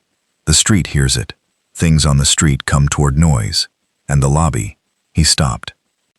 "The lobby has a direct connection to the stairwells," Nora finished. "I checked the stairwells yesterday," Jeff said. "I went down to floor 5 from above. The stairwell between floor 5 and the lobby. The door at the lobby level is closed, but it's not barricaded. Anything in the lobby can push through it. We all sat with that. So the question is," Walt said, speaking for one of the few times in the group discussion, "how many things are in the lobby?" "I don't know," I said, "more than when I was down there on day 1. How many more, I can't say." "Can we block the stairwell from inside?" Tommy asked. "From floor 5, Jeff said. "I could probably rig something at the floor 5 stairwell door. It wouldn't hold forever, but it might buy time." "How much time do we need?" Nora asked me. "If the cable rigging goes well, half a day. If it doesn't go well, longer." Ray said, "It'll go well." He said it with the calm of someone who has spent 25 years hanging off the sides of buildings on a rope. "I know the cradle, I know the rigging, you know the cables. Between us, it'll go well." I wasn't as confident as he was, but I appreciated the vote. "There's also the matter of getting down to the lobby eventually," Gerald said. "However we get out of this building, whether it's across the cradle to the Garrison Building and then to Claire's van, or some other route, at some point, we have to deal with the lobby. Or we don't touch the lobby," I said. "The Garrison Building's loading dock alley is on the opposite side. If we can cross to the Garrison Building's roof and descend internally, we bypass the Hartwell's lobby entirely. And the Garrison Building's interior? Claire says it's mostly clear. They've gone through it." Gerald nodded. "Then the question is the crossing, and whether we can make enough noise on the roof to attract attention from below before we're done." "I'll need 2 days to prep the rigging," I said, "and then 1 day to cross. We can try to keep the noise to a minimum during prep. The cradle motor is the loudest part. I'll plan the motor run for when the wind is up. Wind on the roof covers a lot." Nobody had a better plan. So that was the plan. Preparations, the next days. I'll condense the preparation period because most of it was work, physical, detailed, careful work. And not much of it makes for interesting narration. What I'll say is that the elevator cables weigh a lot more when you're carrying them from floor 41 to the roof than they did when I was watching them get installed. And that Ray was, without question, the most valuable person in the building for the rigging work, because he understood anchor points and tension and load distribution from a career of it, and I understood it from training and theory. Together, we were actually reasonably competent. Alone, either of us might have made a catastrophic error. The anchor points were the key challenge. You can't just tie a cable to the roof parapet and call it good. The parapet on a building like the Hartwell is ornamental concrete, structurally present, but not rated for significant lateral loads. The real anchor points were the HVAC equipment housings, large, heavy, bolted directly to the roof deck with structural fasteners. We ran the anchor cables around two of the largest housings and tensioned them with turnbuckles I found in the rigging locker of the cradle equipment room. Day 11 and 12 were prep. I moved the cables to the roof. I worked out the anchor system with Ray. I tested the cradle motor. It ran, thank God. Running on a circuit I tapped from the emergency power system after 3 hours of tracing the roof power distribution. Tommy and Jeff worked on the stairwell barricade at floor 5, using furniture from floor 5's empty apartments. A heavy bookshelf, 2 armchairs, a metal shelving unit, to block the door. Not permanently, but heavily enough that pushing through it was going to take sustained effort, not a single push. And then, on day 12 evening, the thing I'd been waiting for happened. The lobby got louder. I was in the secondary mechanical room on floor 6 when I heard it. The sound through the building's bones changing quality. Not louder in the way that a crowd gets louder, because more people are talking. Louder in the way that a confined space sounds louder when more things are moving inside it. The lobby's population had grown. I didn't know why. Maybe a street-level barrier had failed. Maybe the revolving door had gotten stuck open. Maybe the sounds of our daily activity had been drawing things slowly in for days, and the accumulation had finally reached a threshold. Whatever the reason, the lobby was more compromised than it had been. I went back up and told the group. The timeline shifted. Claire Barrow had given us 3 days. We had 1 day of prep remaining, and then 1 day for the crossing. We needed to go faster. That night, Jeff came to talk to me privately. He found me in the machine room on floor 34, where I'd been working on the cradle motor's secondary power connection. He came in and sat on a cable drum and was quiet for a moment. "My arm," he said. I looked at him. "It's different today," he said. "I want you to know, it doesn't feel like a fever. It doesn't feel like anything I can describe as sick, but it's different from yesterday." I held the flashlight steady on him. His eyes were tracking, clear and present, and pointed at me, with the full attention of someone who was choosing, carefully, to be honest. "How different?" I said. "I can feel the wound differently, like it's warm, more than before." "Are you telling me this because you think you're turning?" "I'm telling you this because I said I would tell you if anything changed," he said. "I don't think I'm turning, but I've been wrong before." He paused. "I want you to know that whatever happens with me, the plan should go ahead. Everyone gets out." "Jeff, I mean it," he said. "If something changes with me and it needs to be handled in a way that's difficult, handle it. Don't let it stop the plan." I looked at him for a long time. The machine room hummed around us. "You know what I think?" I said. "I think you've been living with that wound on your arm for 8 days, and running on stress and broken sleep and not enough food. And you're sitting here telling me your arm feels different. And I think what's different is that you're exhausted, and you're scared, and your body is reminding you of that. I've seen the wound every morning. It's healing. It's not right. It shouldn't be healing this well if you were going through what the others went through, but it's healing." He didn't say anything. "I think you might be one of the ones who doesn't turn," I said. "I have no scientific basis for that. I'm an elevator tech, but that's what I think." He was quiet for a long moment. Then, "Okay, you're still coming with us," I said. "Okay," he said again, and got up. The supply run, and the twist. Day 13, and I was doing what I thought was a simple run. Back down to the floor 3 service corridor to grab the last items I'd stashed there from the Andover kitchen. Things I'd set aside to take on the crossing. Extra canned goods, the portable burner stove I'd found in the kitchen's camping supply box. Apparently the chef kept it for off-site events. A first aid kit. I was in the floor 3 service corridor with my rolling cart, loading the last box, when I heard something in the corridor behind me. Movement, not mechanical, Footsteps. I turned around with my flashlight. There was a man in the corridor. He was alive, clearly, demonstrably alive, not one of the infected. He was thin in the way that people get thin when they've been eating very little, and his clothes had a lived-in quality that suggested he'd been wearing them for 2 weeks. He was blonde, somewhere in his mid-30s, and he was holding a fire extinguisher and looking at me with an expression of shock that I suspected matched mine. "Who are you?" I said. "Who are you?" he said. "Danny Kowalski, elevator tech. I'm with a group on floor 34. I lowered my flashlight slightly. "How long have you been in the building?" "Since the start," he said. He put the extinguisher down slowly. "I've been on floors 2 and 3.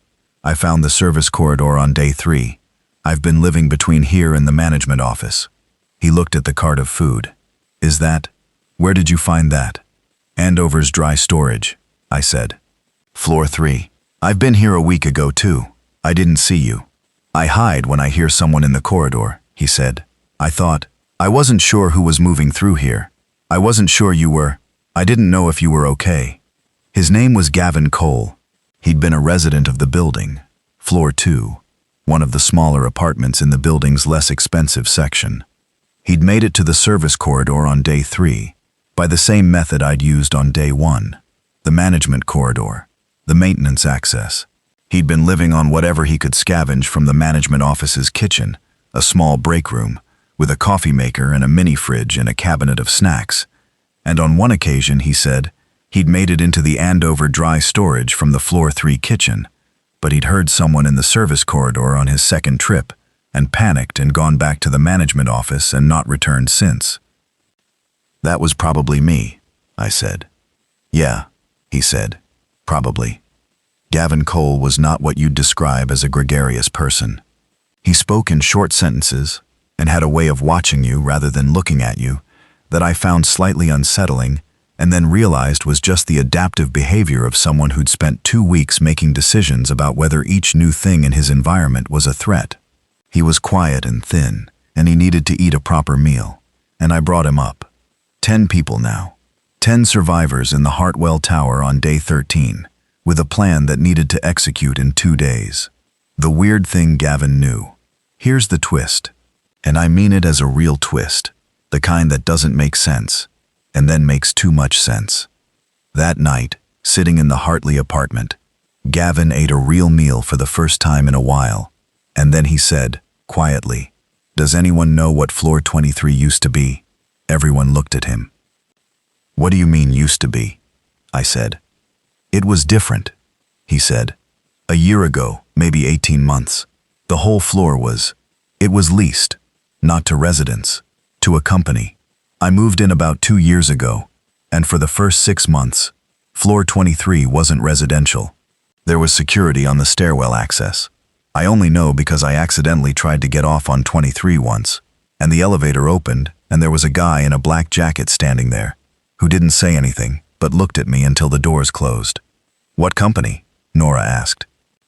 Gavin shook his head. "I don't know the company name, but about a year ago, the floor switched over to residential. I heard from someone in the building, one of the other residents, a woman who'd been here longer than me, that the company had moved out. Suddenly, overnight, she said. The whole floor was cleared, and then it was like it had never been there. I thought about the prescription bottles on the kitchen counter, the name on them, the antipsychotic medication. "Gavin," I said, "did you ever see anyone living on floor 23 after it went residential?" He thought about it. A few times, I'd see someone in the elevator. It wasn't busy up there. I got the impression maybe 2 or 3 of the apartments were occupied. One guy I saw fairly often. Heavy set, older, by himself. He'd ride the elevator without saying anything. I pulled out my phone and showed him the photo of the prescription bottles. "William D. Archer," he read. He was quiet for a moment. Then, "I don't know if that's him. I never knew his name. I don't have an answer for floor 23.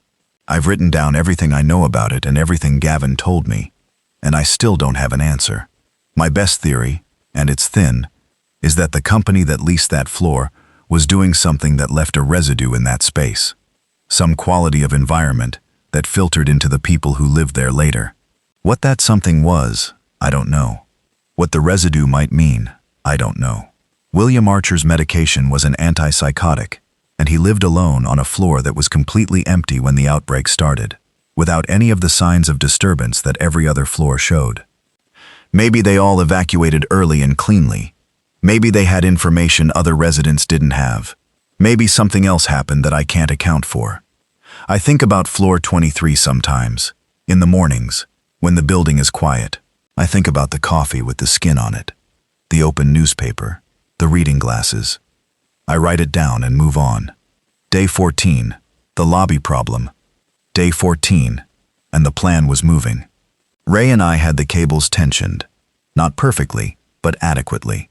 A span of 42 feet of doubled elevator cable running from the Hartwell's east roof parapet to a signal mirror on the Garrison building's roof that Ray was communicating with via Morse code. Dots and dashes, which he'd learned as a scout 40 years ago, and remembered precisely enough that Claire Barrow on the other end apparently understood every signal. The cradle motor had been tested and was operational. The crossing weight limit, the cable span plus the cradle's own extension, put us at a maximum of 1 trip with 2 people at a time if we were being safe, or 3 if we were being practical.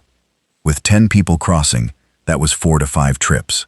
At 20 to 30 minutes per trip, accounting for setup and handoff, we were looking at 2 to 2.5 hours minimum from first crossing to last.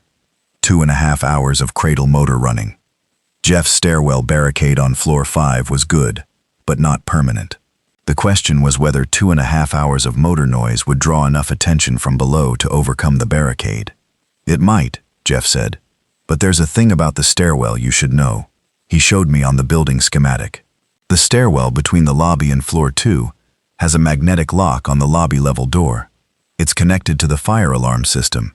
When the fire alarm activates, the magnetic lock releases and the door opens. It's a fire code requirement. The door between floor 2 and floor 3 is the same. So the fire alarm system is also connected to the alarm strobes and speakers on every floor, he said, including the lobby. I looked at him. A fire alarm activation, he said, in the lobby would be a significant source of noise. Inside the lobby, it would be very difficult to find the sound's origin from inside the lobby, because it comes from speakers distributed on the ceiling. The infected, he paused. They move towards sound. If the sound is inside the lobby, they stay inside the lobby. They don't follow the stairwell up. How do you activate the lobby fire alarm manually without being in the lobby? I asked. Floor 2 management office, he said. The fire alarm control panel is in the management office. It's addressable. You can trigger specific zones. I had been in the management office. I had walked past the fire alarm control panel on my way to the radio. I had, in the moment, thought of it as background equipment. It was not background equipment. Can you trigger just the lobby zone? I asked. Yes, he said. Zone 1 is the lobby. I know the panel. I worked with it during fire drills. Can you trigger it and get back out through the service access before the magnetic locks release and the door opens? He thought about it. If I move fast, the system has a 45-second delay on the magnetic lock release. Can you move fast? He flexed his left hand, the arm with the bite on it, experimentally. Then he said, Yeah, then that's what we do, I said. On crossing day, you go to the management office. You trigger the lobby alarm. The lobby makes noise. The lobby infected stay in the lobby focused on the lobby noise.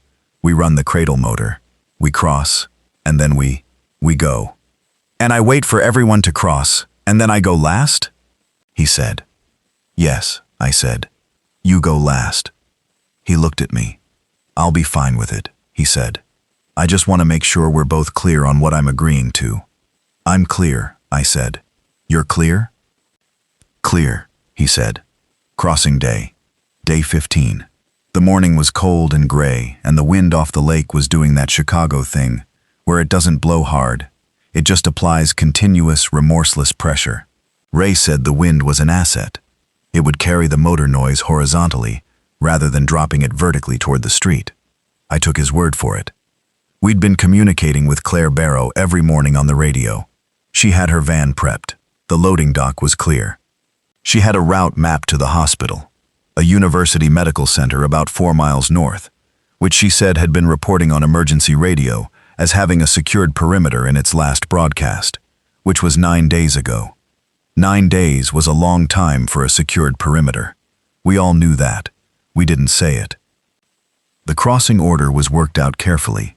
The infant went first, with Denise, who was light, and who I would have sent across first, even if the logic didn't support it, because Patrick holding that baby and waiting while other people crossed first was not something I wanted to watch for 2 hours. Then Patrick. Then Walt and Audrey. One trip, Walter's arm around his wife, Ray operating the cradle with them. Then Tommy, Nora, and Gerald. Then Gavin. Then me. Then Jeff. At 9 a.m., Jeff went down to the management office. At 9:07, the lobby alarm activated. Faintly, through the building's bones, I heard it. The alarm tone cycling, distant, muffled, coming from below in the building's structure. I pressed my hand to the roof deck and felt the vibration. Ray started the cradle motor. The motor was louder than I'd hoped, and quieter than I'd feared. Ray had it at minimum power, just enough to move the cradle across its track to the east parapet position. Once it was in position, he locked it in place and connected the cable guide lines, 2 of them, running from the cradle's extended arm, out along the tensioned elevator cables, toward the garrison building's roof, 40 feet and 8 stories below. Below, I should mention that, the garrison building's roof was 8 floors lower than ours. The cradle was going to be traversing on a downward angle, guided by the cables, and coming back on an upward pull. The motor could handle the return load, Ray confirmed this, but the descent would be partly gravity-assisted, which meant speed control was important. Denise went into the cradle with the baby. Ray got in beside her to operate the controls. I stood at the parapet and watched. The cradle extended out over the edge. Below us, 42 stories to the street. The city was quiet in the wrong way, the infected moving randomly through the intersections. The silence of a place that should have been loud with traffic and voices. I didn't look down for long. The cradle moved. Along the track, out over the edge of the building. The cable guides held. The angle was steep enough to give me a bad moment. The cradle dipped more than I expected as it transferred weight onto the span cables. And then it stabilized, the tension in the cables doing what physics said they should do, and it was moving. Slowly, steadily, with the kind of deliberate mechanical confidence that good rigging has. 4 minutes and 12 seconds. I timed it on my watch. Denise and the baby reached the garrison building's roof. Ray rode the empty cradle back. Patrick crossed alone. 3 minutes, 45 seconds. Walt and Audrey. 6 minutes. The slowest, because the combined weight was at the upper end of what I was comfortable with, and Ray took it slow. Tommy and Nora and Gerald. 6 minutes, 30 seconds for 3 people. The cable guides were starting to show wear at the Hartwell parapet anchor point. The cable was chafing on the concrete edge, and I stopped and re-patted it with a strip of rubber from my tool bag, and the next pass was cleaner. Gavin went alone. 3 minutes even. Then it was just me and Jeff. I hadn't heard from Jeff since 9 a.m. The lobby alarm had been running the whole time. I could still feel it in the building, that faint cycling tone coming through the concrete beneath me. It had been running for, I checked, 1 hour and 41 minutes. Continuous. The alarm panels in buildings like this are on emergency battery backup. The battery was rated for 4 hours. We had time. I went back through the roof access door, into the stairwell, down 1 flight to floor 41, through the machine room, into the service shaft. My radio was clipped to my belt. "Jeff," I said, "it's time." Static. Then, coming. I waited at the machine room door. 1 minute. 2.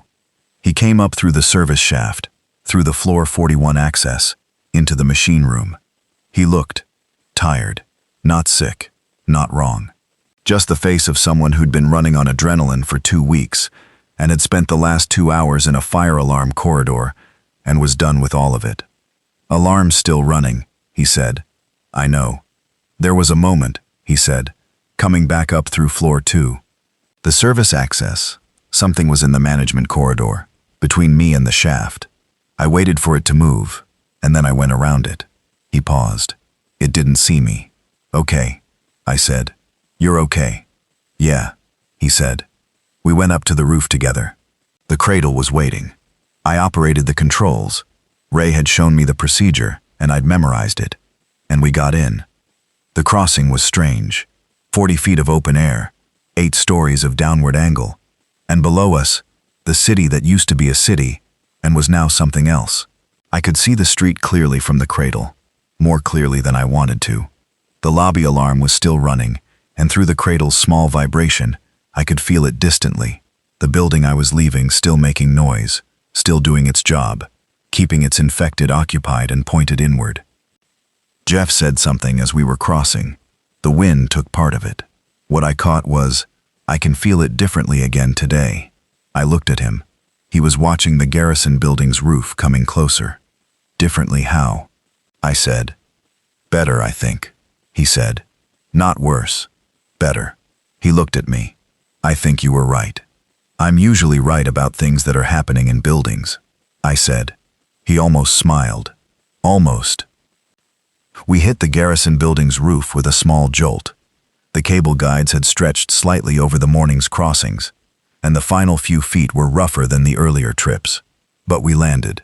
Ray caught the cradle and locked it to a temporary anchor point he'd rigged on the garrison's roof. Everyone was there. Denise had the baby against her chest and was looking at me with an expression I couldn't quite read. Relief, maybe, or the specific look of someone who has been holding their breath for a very long time. Tommy was sitting on the roof deck with his knees up, radio in his lap. Nora was standing and looking at her phone, which had a signal here. Claire's garrison building had its own working cell repeater, apparently. Gerald was sitting on a ventilation housing with his eyes closed. Walt had his arm around Audrey. Patrick was standing at the roof edge, looking back at the Hartwell Tower, and I almost told him not to look back, and then didn't, because he had his reasons. Gavin was standing apart from the others. He had his hands in his pockets, and he was watching me land with the expression of someone tallying things. When I came off the cradle, he said, quietly, "Everyone made it." "Everyone made it," I said. He nodded once, and that was all. Claire Barrow came up through the roof access door, a small woman, as it turned out, with short hair going gray at the temples, and the look of someone who had organized every square inch of this situation, with the ferocity of someone who had nothing else to do. She looked at our group and counted heads. Then she looked at me. "You're the elevator tech," she said. "That's me," I said. "The cable crossing worked." "Apparently." She looked at the cables, still stretched between the two buildings, the cradle sitting on the garrison's parapet. "I didn't fully believe it was going to work," she said. "I only mostly believed it was going to work," I said. "Mostly is enough." She looked at Jeff's arm. The bandage was visible where his sleeve had ridden up in the cradle. She looked at me with a question. 8 days, I said. "He hasn't turned. He's one of the ones who doesn't." She held the look for a moment. Then, "Dr. Hollis needs to look at it." "I agree," I said. She turned back to the access door. "Come inside. We have food. We have a plan. Let's get everyone downstairs." I stood on the garrison building's roof for one more moment before I followed. I looked at the Hartwell Tower. 42 floors of glass and steel and concrete. The building I'd spent 4 months maintaining. The building I'd spent 15 days surviving. The lobby alarm was still running, distantly. I could see the roof, our roof, for a while, with the cable rigging still stretched out. The old elevator cables doing a last job they were never designed for. The building looked the same from the outside as it always had. Glass and steel and the specific anonymous dignity of a luxury high-rise. You couldn't see the maintenance shafts from here. You couldn't see the elevator pit where I'd hidden on day 1. You couldn't see floor 23. I turned around and followed Claire Barrow inside. The Garrison Building. The interior of the Garrison Building was a different world from the Hartwell, where the Hartwell was residential. Quiet corridors, private spaces, the specific hush of a place where wealthy people lived and worked. The Garrison was a venue, and a venue feels different when it's occupied by survivors.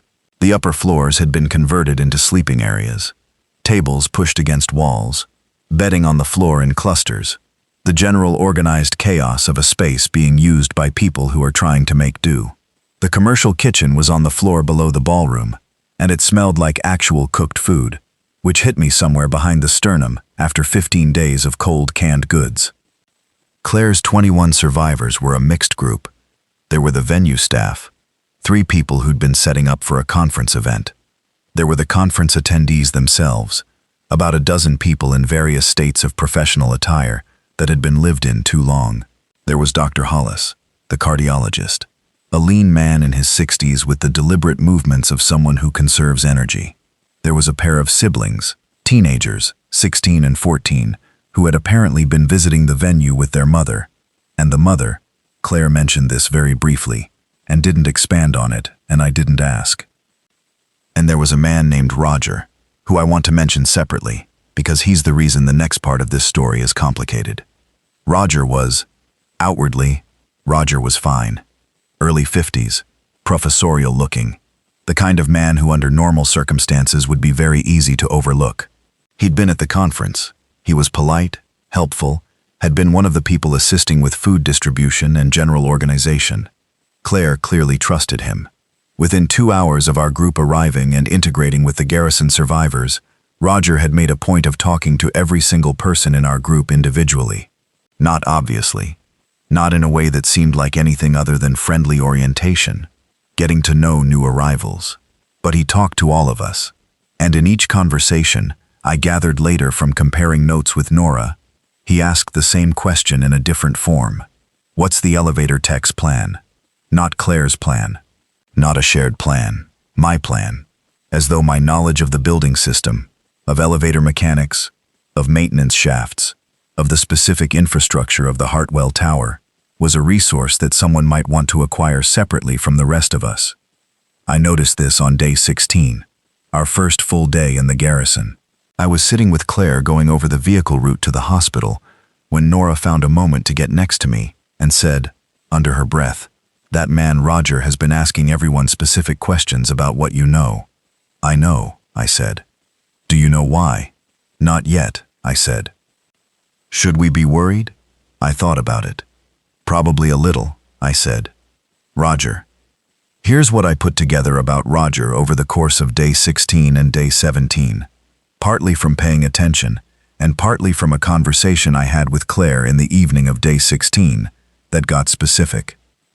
Roger's last name was Thane. He'd been at the conference as a presenter. He was a consultant in something he described as facility security planning, which is a field that sits at the intersection of architecture, emergency management, and, depending on the client, things that don't get named directly. He'd told Claire in their first days of surviving together, contacts outside the city who were in contact with him, not via the cellular network. He had a satellite communicator, a small device, the kind that hikers use in remote areas to send text messages via satellite when there's no cell coverage.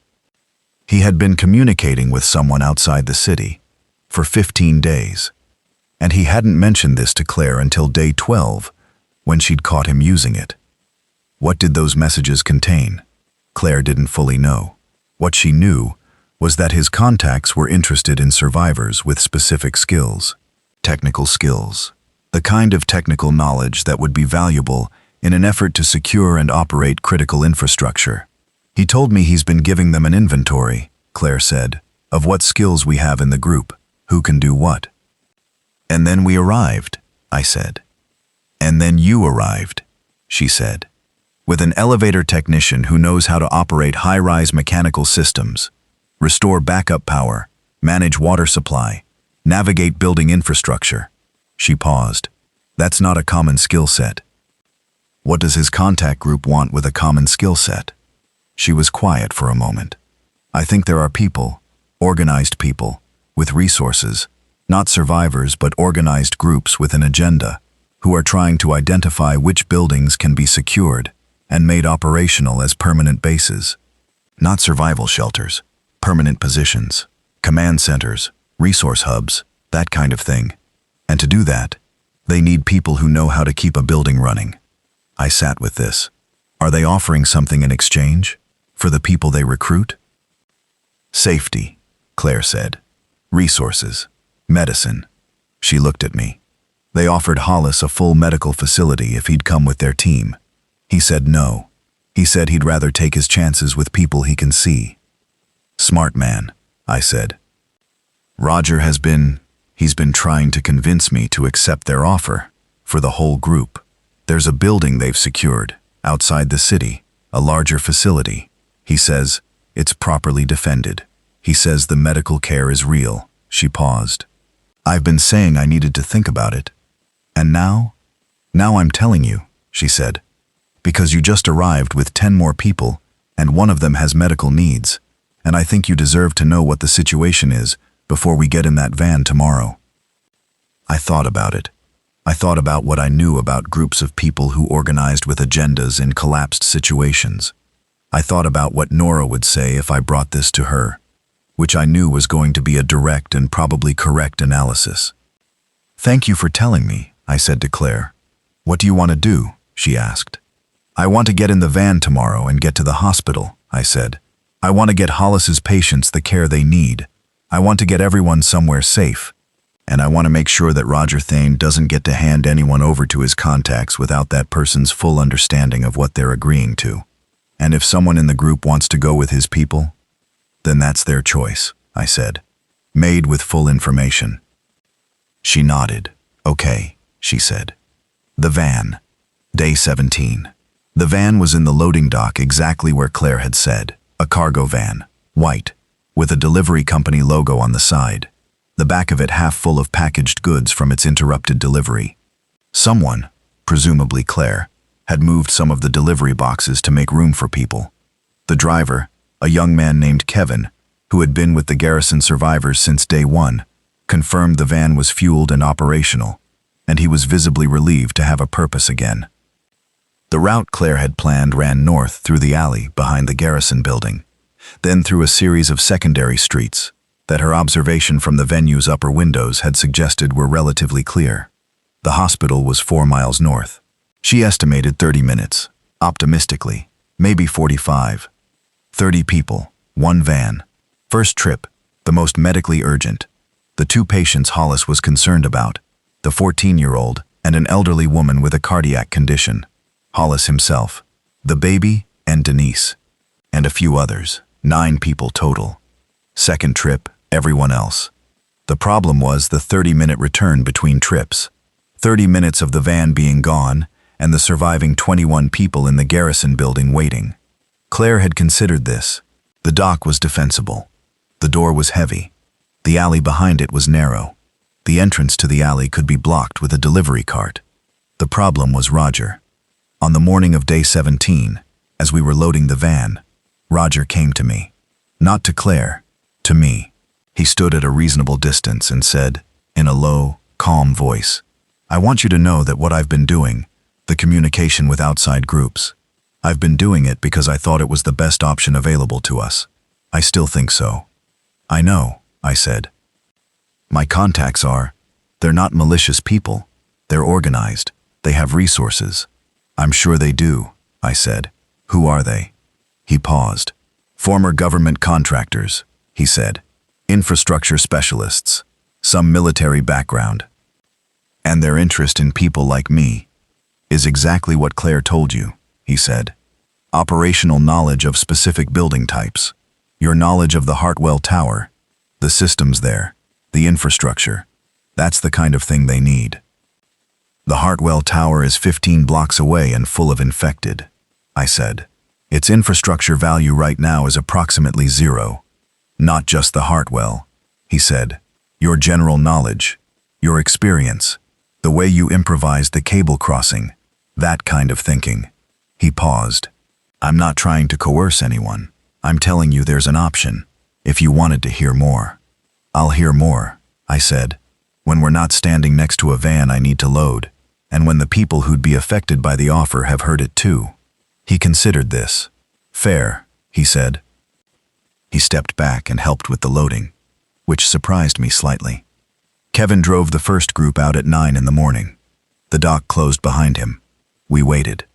This is the part of the account I want to be accurate about, because it was the worst hour of the whole thing. Not worse than the lobby on day one. That was shocking and acute. This was different.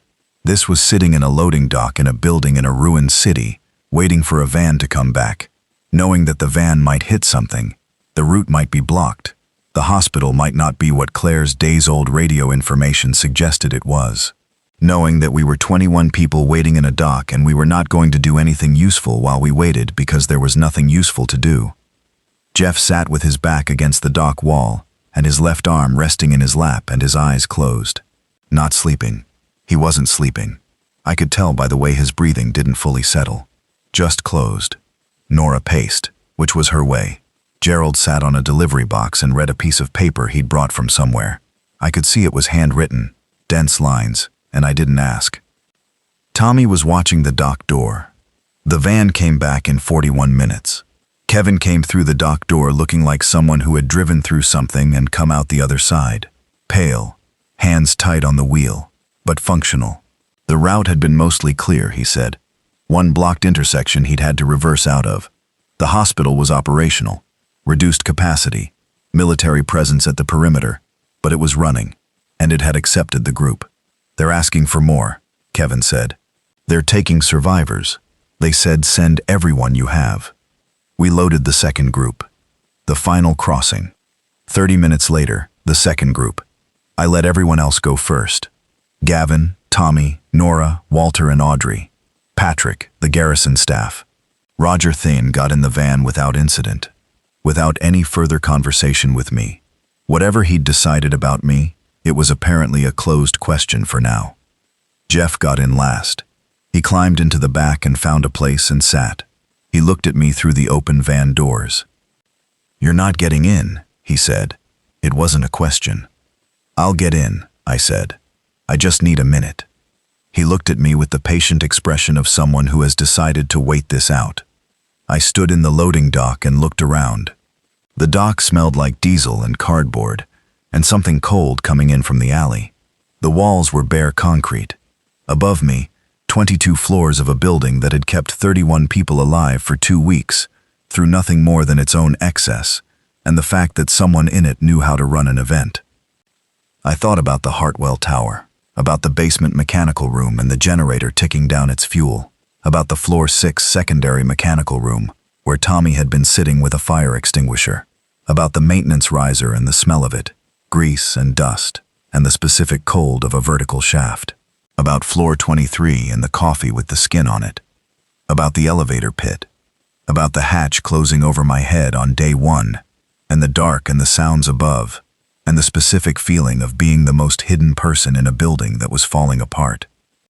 I thought about the cable crossing, the 42 feet of elevator cable stretched between 2 buildings, doing a job nobody designed it for, holding because the physics of it were right, even if the application was improvised. That cable is probably still there. The alarm in the Hartwell lobby is probably still cycling, battery running down, filling the lobby with sound for whatever is in there now. I got in the van. Kevin closed the doors. The dock door went up. The alley outside was clear and gray and cold. Kevin put the van in reverse and backed out into the alley, and then shifted forward, and we moved.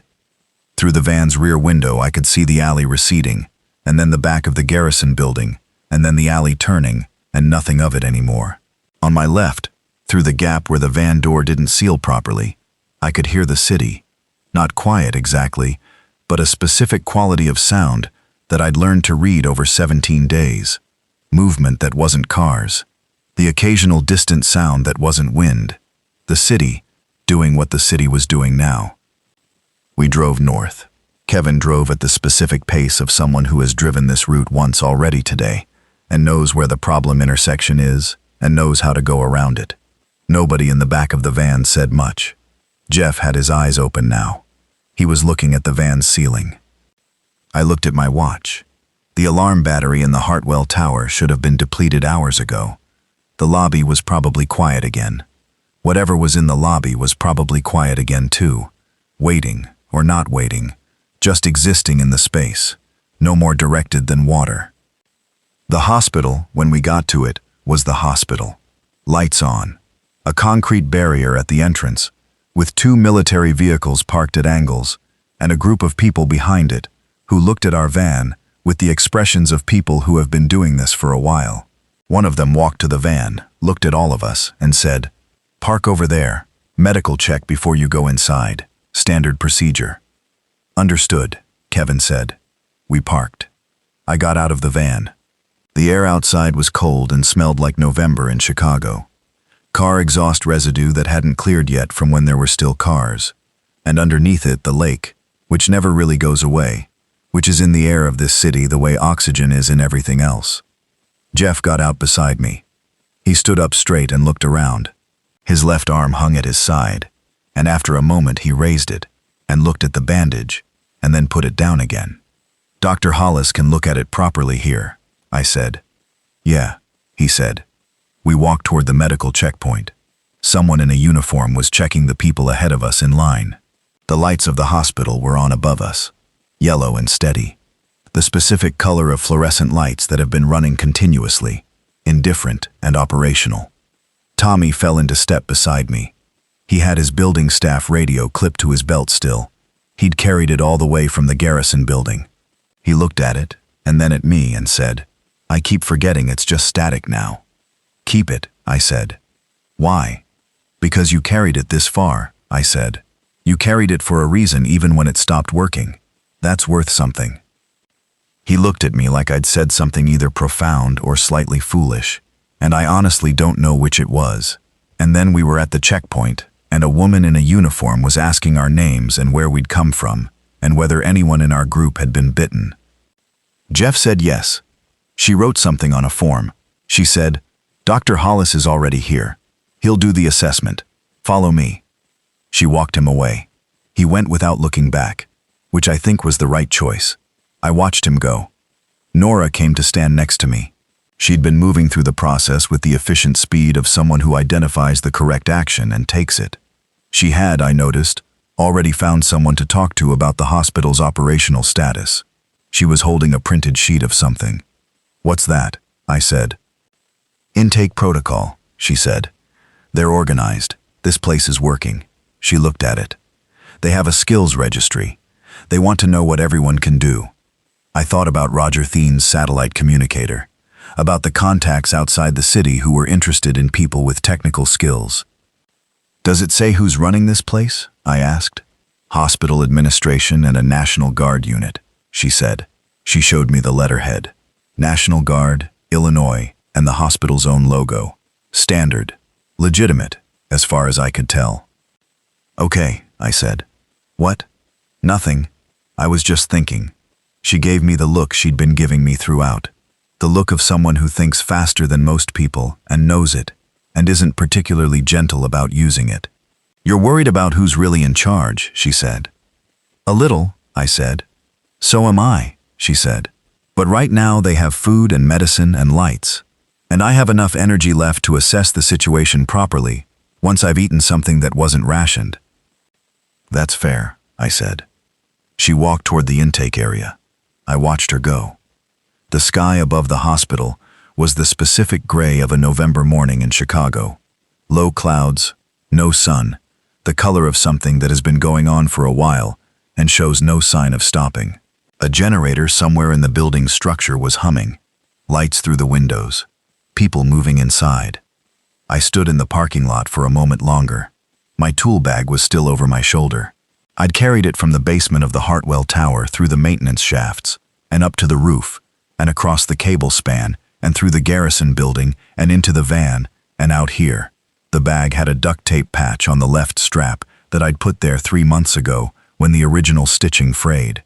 The tape had held. I thought about the building, the shafts, the sound of it. I still hear it sometimes. Not as a memory, exactly. More like a physical trace. The way your body keeps the knowledge of a familiar space, even after you leave it. I could tell you, right now, the exact sequence of sounds the Hartwell Tower makes between midnight and 4 a.m. The elevator motor, cycling on the upper floor when nobody calls it. The HVAC dampers, adjusting for the temperature differential between the heated interior and the November air against the glass. The specific creak of the east parapet in wind. I can tell you what it sounds like in the pit of elevator 3. I can tell you what floor 23 smells like, I can tell you that the lobby alarm battery was rated for 4 hours and we used most of it. I don't know if Jeff turned. Hollis would know within a day or two. I'm writing this in an intake room at the hospital with a pen I found in my tool bag. The maintenance log is almost full, and I don't have an answer yet. I think he won't turn. I've thought that for 8 days, and I've been right for 8 days so far. I don't know what happened to the building. I don't know what's on floor 23, or what it means. I don't know who Roger Thine's contacts are, or whether their offer was honest, or what their facility looks like, or whether the version of safety they're selling is the real thing. These are open questions. Nora's voice, from somewhere inside. Danny, food. I walked toward the doors. The intake woman at the checkpoint had a form on a clipboard, and she held it out to me as I came in. Name, she said, and previous occupation, and specific skills. I took the pen. Elevator maintenance technician, I wrote. Building infrastructure, mechanical systems, emergency power, shaft navigation. She glanced at it. Useful, she said. I handed the form back.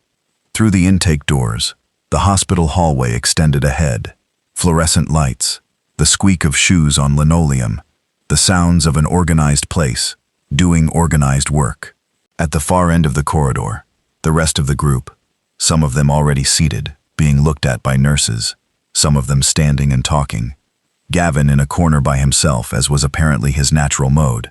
Patrick with the baby in his arms, talking to someone in scrubs who was checking the baby over with an expression of focused concentration.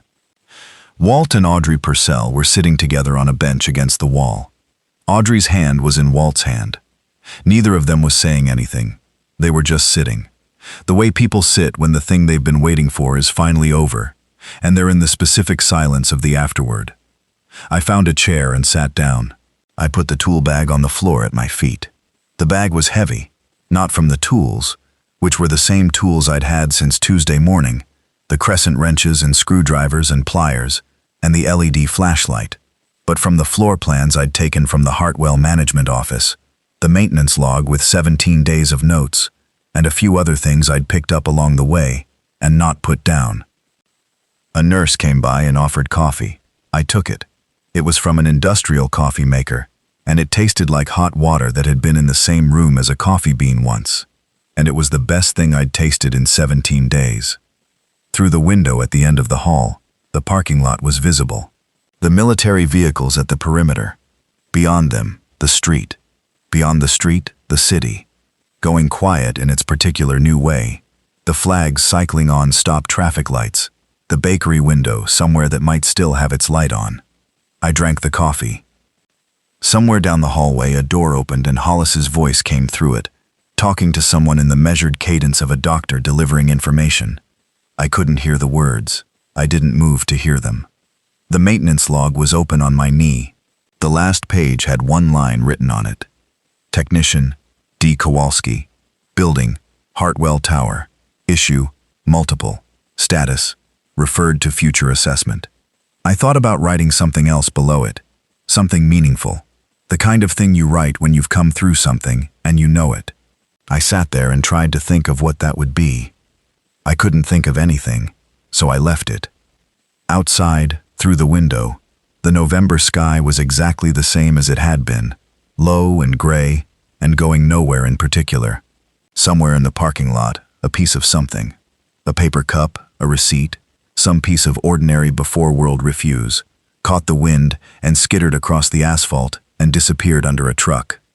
The fluorescent light above my head buzzed quietly once, and then was steady again.